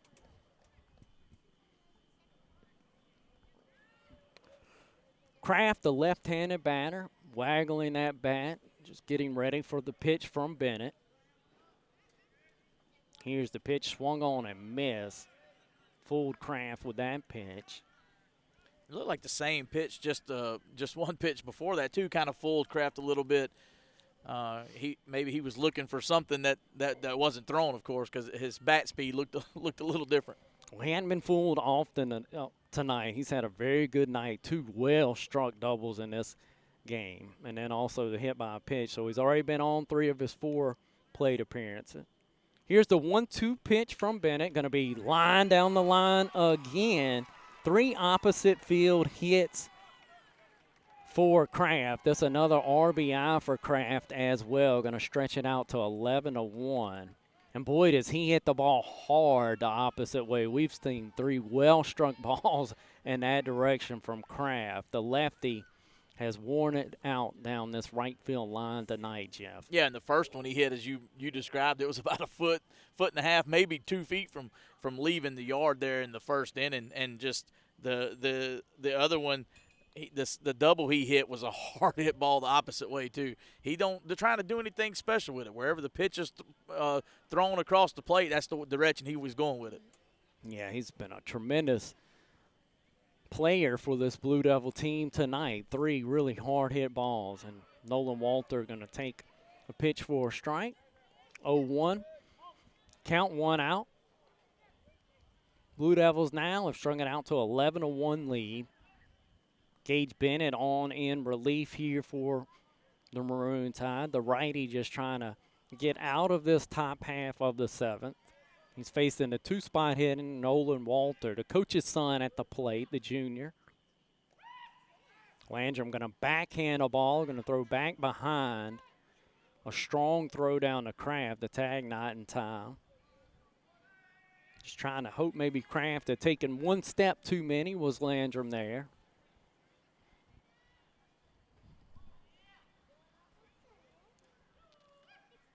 Bennett, of course, going to work from the stretch with that runner over at first base and Kraft.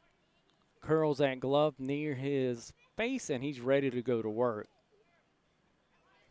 Pitch pops, springs away from Landrum, but not enough to do any damage. Runner and Kraft going to stay put with this 11-1 lead.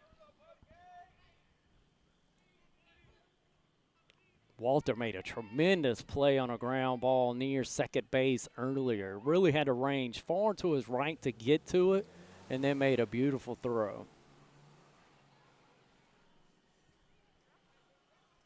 2-1 pitch here from Bennett. Low and away, now 3-1.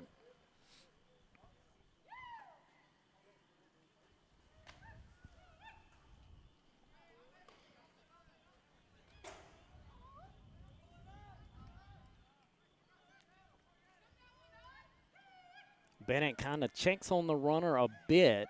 Main concentration here is going to be this 3-1 pitch, and it's going to be low, skips up to Landrum, so that's going to be a base on ball for Walter. Nolan did a good job. We talked about the pressure, making him make plays. He's done a good job with that in the 2 spot.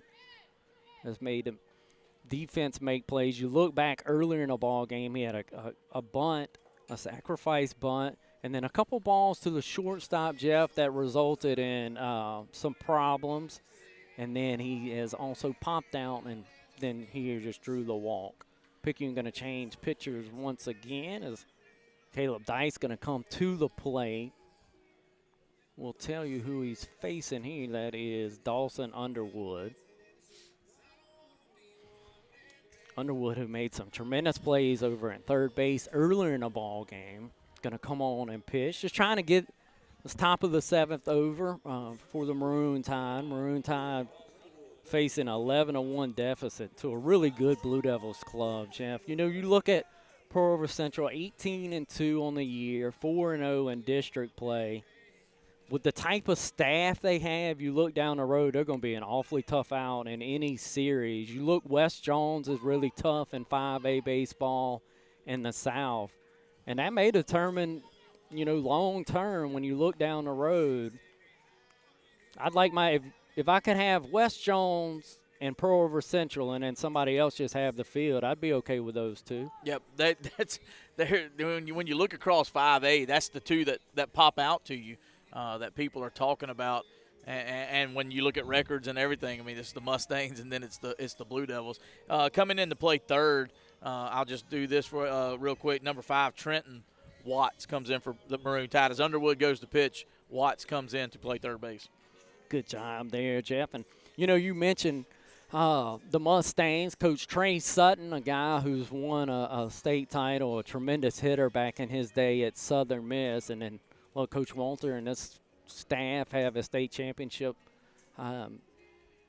as well. So both of them know how to win it once they get there. But I'd like either one of those teams potentially in that South State type matchup, and then if whoever falling out of there to potentially go on and represent the South. That's a long way out in front of us, but hey, It's 11-1 in the top of the seventh. We can talk about things like that. Runners over at first and second for the Blue Devils. Caleb Dice at the plate. Well, and these two teams is going to meet again Friday up at Pearl River Central's complex, and then they'll play each other one more time. They'll face each other 3 times this year. So, PRC, they still have to play Hattiesburg one more time, Long Beach one more time, Picayune Friday, and then one more time. We'll wrap up their district play. That's right, and so we're getting deeper into the year. There's a foul ball that caught both Landrum and the umpire, I believe. That's what you want when you're a catcher or umpire in a 10-run spread. Just a little extra foul ball go off your shoulder and come back and nick the umpire. Just something to make you a little bit more uncomfortable for the ride home this evening.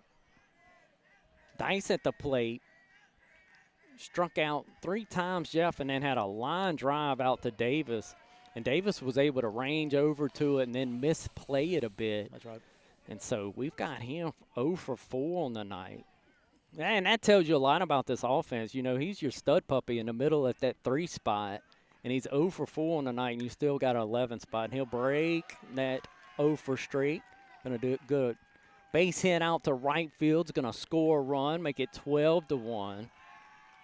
Yeah, I wouldn't think that Mr. Dice has gone 0 for in many ball games in his life, and he breaks out of that there. It's going to be 1 for 5 night. Well, and that's the one thing about this lineup that Coach Neil Walter has with Pearl River Central is when one is struggling, and he was struggling tonight. Everybody else, if you look at the book around him, has kind of picked him up. Absolutely, and the guy that kind of comes to mind is Kraft, the way he swung it at the top of this lineup. Sanji not had a bad night either. 2 walks, a triple thrown in the mix, and that's what the Blue Devils have done. If you're willing to give them a base on balls, they've been willing to take it. 12-1, they lead it. Dawson Underwood out on the mound for the Maroon Tide. Just trying to get 2 more outs here. It's going to be a ground ball to second base. Kyler King going to come up, toss it to Kraft in time. Another run will score for the Blue Devils. It's 13-1 now, the spread.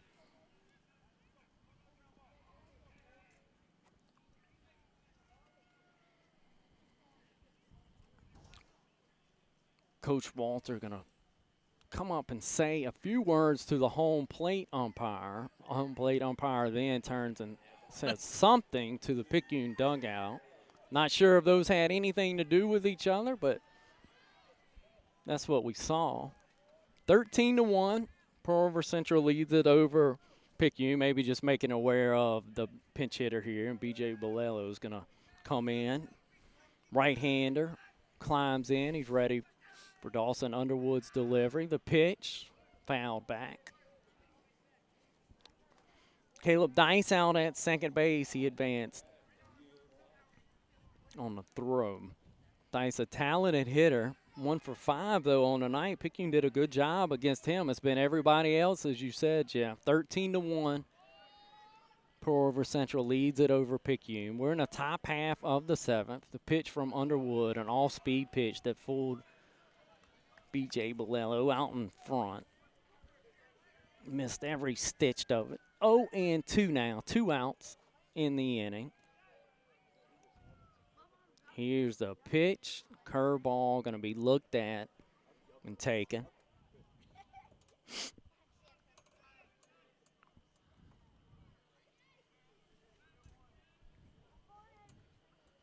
Blue Devils have had a big inning here, Jeff. Going to be fouled back. This place was buzz, a pretty good buzz about it. You had a softball game going on earlier. Picayune really threatened a couple times early in the ball game. But the feel at the park certainly not what it was a couple hours ago. That was a good pitch by Underwood, really blocked up B.J. Bolello to end the inning, but not before the Blue Devils have really stretched it out and had a big 6 spot there and lead this one 13-1 as we go to the home half of the 7th. You're listening to and watching the Talking Ball, y'all, and Diamond Productions Game of the Week.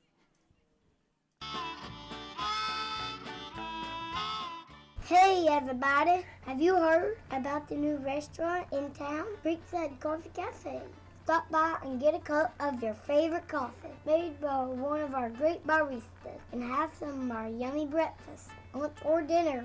Pancakes, bacon and eggs, the hamburgers, spaghetti and meatballs, mac and cheese, redfish tacos, and so much more.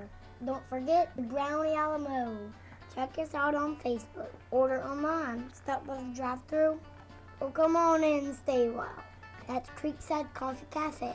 We'll make you happy.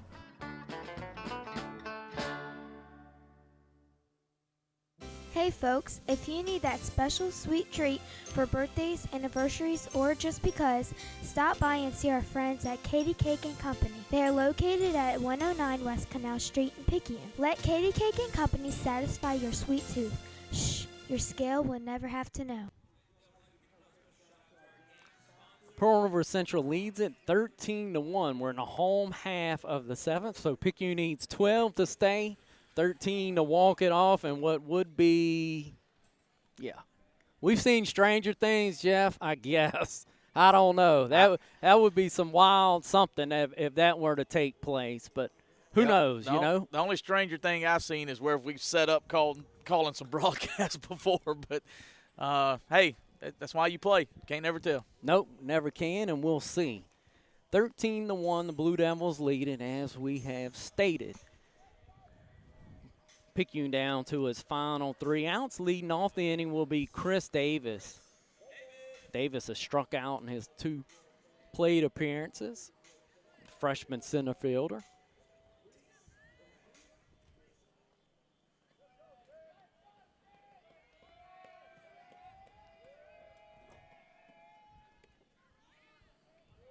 Pitch a little upstairs. I guess at 9:30 with a 12-run spread, that was probably most oftentimes called a strike. Wasn't there from Brunson. Here's going to be looked out outside. So 2-0 quickly to count. Heath Brunson, Jr. listed here on our Max Prep program on the bump for the Blue Devils. Sats and fires. Skipped up to the plate now. Davis ahead in the count 3-0. Probably got the old red light for 3-0 and 3-1, I would think. You have to make him throw 2 strikes, and it's going to be up over Davis's head. So that was an easy take. He'll head on down to first base with a base on balls. Yep, and he's going to bring up Austin Samples to the plate. Yep, lead-off batter for the Tide has struck out a couple times and popped out. We've seen Samples at shortstop and then also on the mound for the Tide.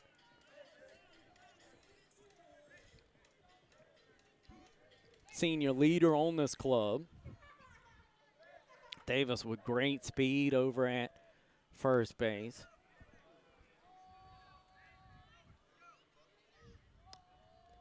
Ball high, so 1-0 to count. Here to Samples.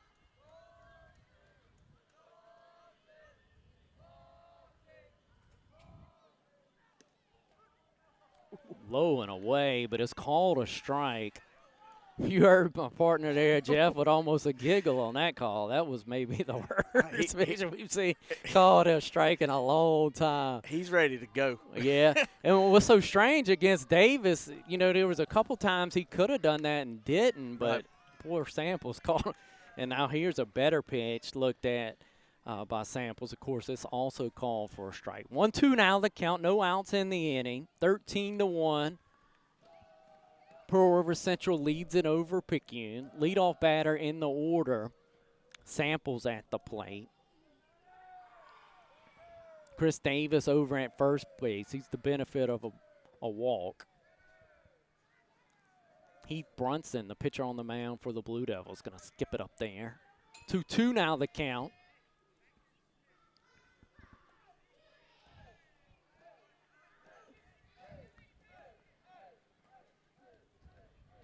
Samples, the right-handed batter, going to crawl back into the box. Brunson takes a peek over at Davis at first. Now he's ready to work to the plate. The pitch.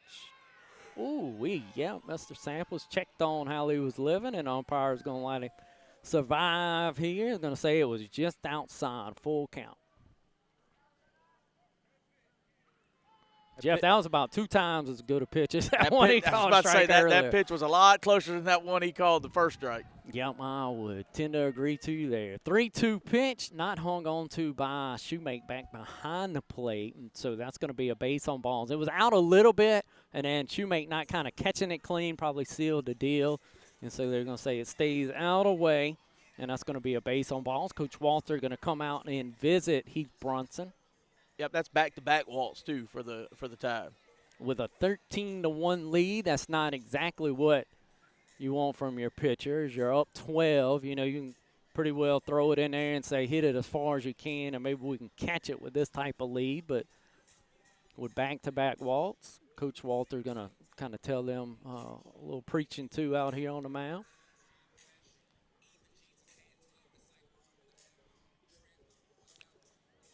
Tide will have Dawson Underwood at the plate.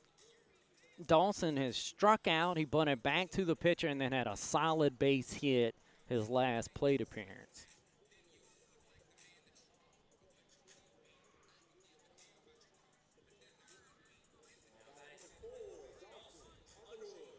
Coach Walter's done with his meeting at the mound, and we'll see if Mr. Brunson now can find the strike zone as Underwood has climbed into the right-hander batter box. 13-1 the spread here in the bottom of the 7th. Underwood going to foul it over towards the softball complex. What a beautiful view and angles that Diamond Productions and Donnie Pascal and his crew have provided here tonight. Scissor lift out in center field by Whitfield Reynolds. Hard hit ball towards second base. Nolan Walter just going to mishandle it. He was trying to get his feet planted to flip it over to second base to get potentially a double play. Maybe not hit hard enough to do that, but that's what he was trying to do, was get his feet set to make that feed, and just had it come up the heel of his glove. It would be an E4. 13-1. Pearl River Central leads it, but Picayune has the bases loaded. Kyler King going to be in the right-hander batter box now for the Tide. The freshman has put together really 3 good plate appearances, in my opinion. Has a base hit, a ground out, and also a walk. So look mature, though, at the plate is just the freshman. You can see the growth in Kyler King through the year if you follow this Picayune Maroon Tide team. That was a good job once again by Shoemake back behind the dish. On a low pitch from Brunson, going to be taken. 1-0 now the count. Kyler King.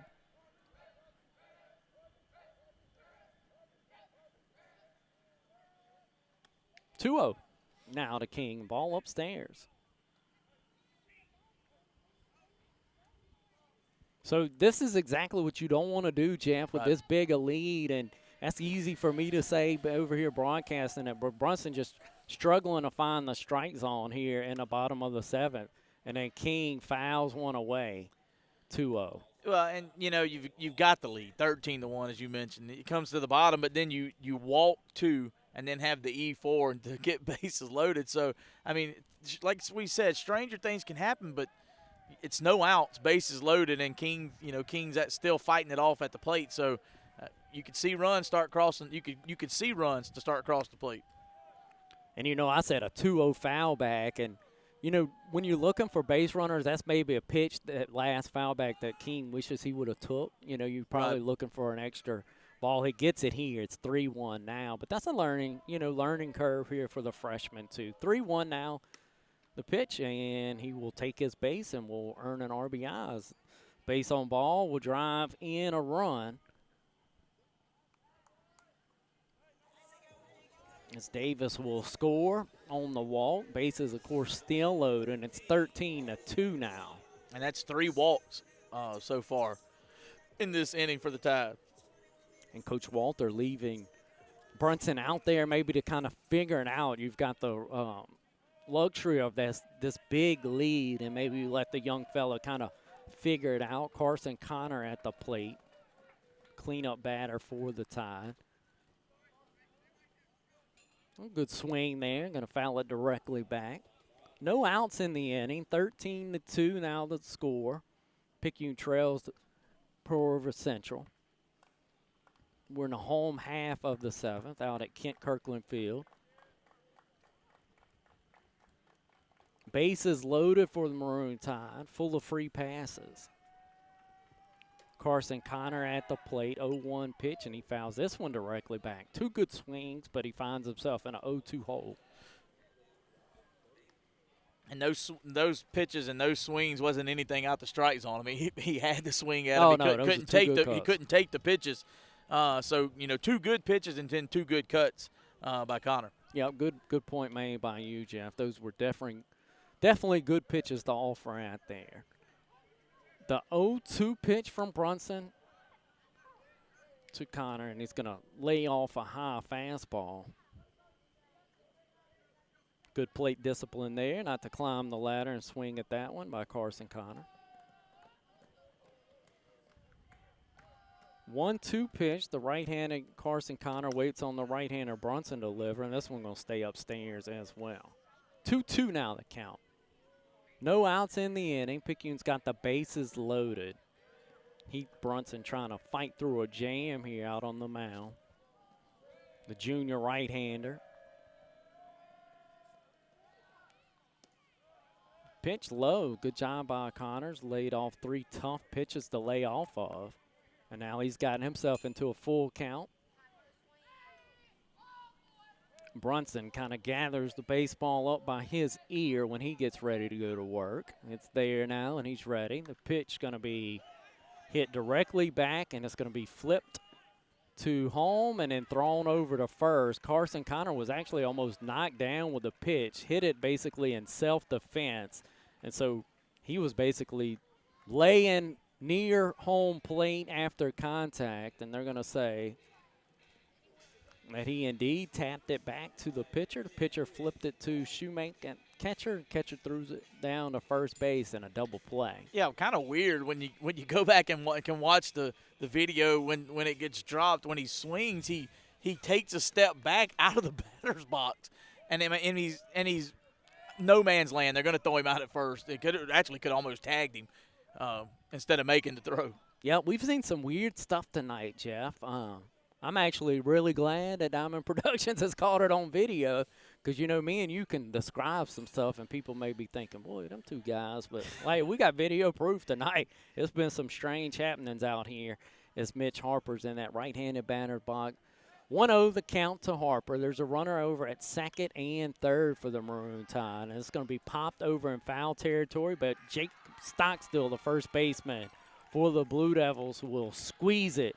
And that will end tonight's ball game. The Pearl River Central Blue Devils will take this one 13-2 over the Picayune Maroon Tide. And as Jeff said, these 2 teams will lock up again on Friday night. Tonight is the Blue Devils night behind a strong pitching performance from Justin Robinson, timely hitting, and the lineup getting it done tonight for the Blue Devils to the tune of 13 runs, and then Robinson and the rest of the staff holding the Maroon Tide to just 2. And so Pearl River Central Blue Devils going to extend their record out to 19-2, 5-0 in district play. Picayune going to drop down to 5-14, 0-4 in district play. But once again, Pearl River Central going to take this one 13-2 tonight.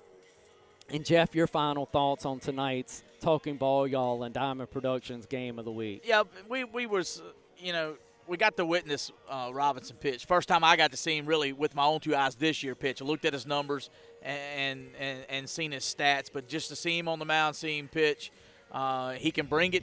We seen him bring it to the plate tonight, low 90s. So probably maybe going to face Drody or Drody Friday night if you're the Maroon Tide. Not sure what Coach Walter's going to throw out there, but PRC is as advertised. They are going to be there. You mentioned the other team in the 5A that everybody's looking at, so wouldn't be surprised if PRC comes out of this district and makes a real deep run, if not plays for that state championship this year. Yeah, you look at it, Jeff, some guys that stand out for the Blue Devils. Kraft at the top of that lineup, the way he hit the ball the opposite way with some real authority, too. I mean, to start the ball game, he was 2 feet right from leaving a ballpark, and then follow that up with another double and a single on the night. Sanji took his walks and then provided a big triple in this ball game as well. And then just the way that it played out, you had a lot of traffic, really both ways. When you look at the runners on base for Picayune, to only give up 2 runs, that was a tremendous job of the Blue Devils staff, Robinson in particular, of getting himself maybe in some trouble, but then his stuff got him right back out of it. And he's going to be able to do that because he's got the strikeout type stuff, and he showed that tonight. A tremendous performance from him on the mound. And PRC wins it, of course, 13-2 tonight. We've talked about they're going to extend their record out to 19-2. More importantly, 5-0 in district play. Picayune going to drop down to 5-14 and then 0-4 in district play. But I wanted to thank our listeners over on the MixLR app for spending their Tuesday night with us. We want to thank those that will consume this video at some point here with Diamond Productions for spending the time to watch the video stream. Certainly a big thank you to Donnie Pascal and his crew. Donnie would never say it, but Donnie was out here at about 10:45 this morning, and then the rest of his crew joined him to really get set up to do this tonight.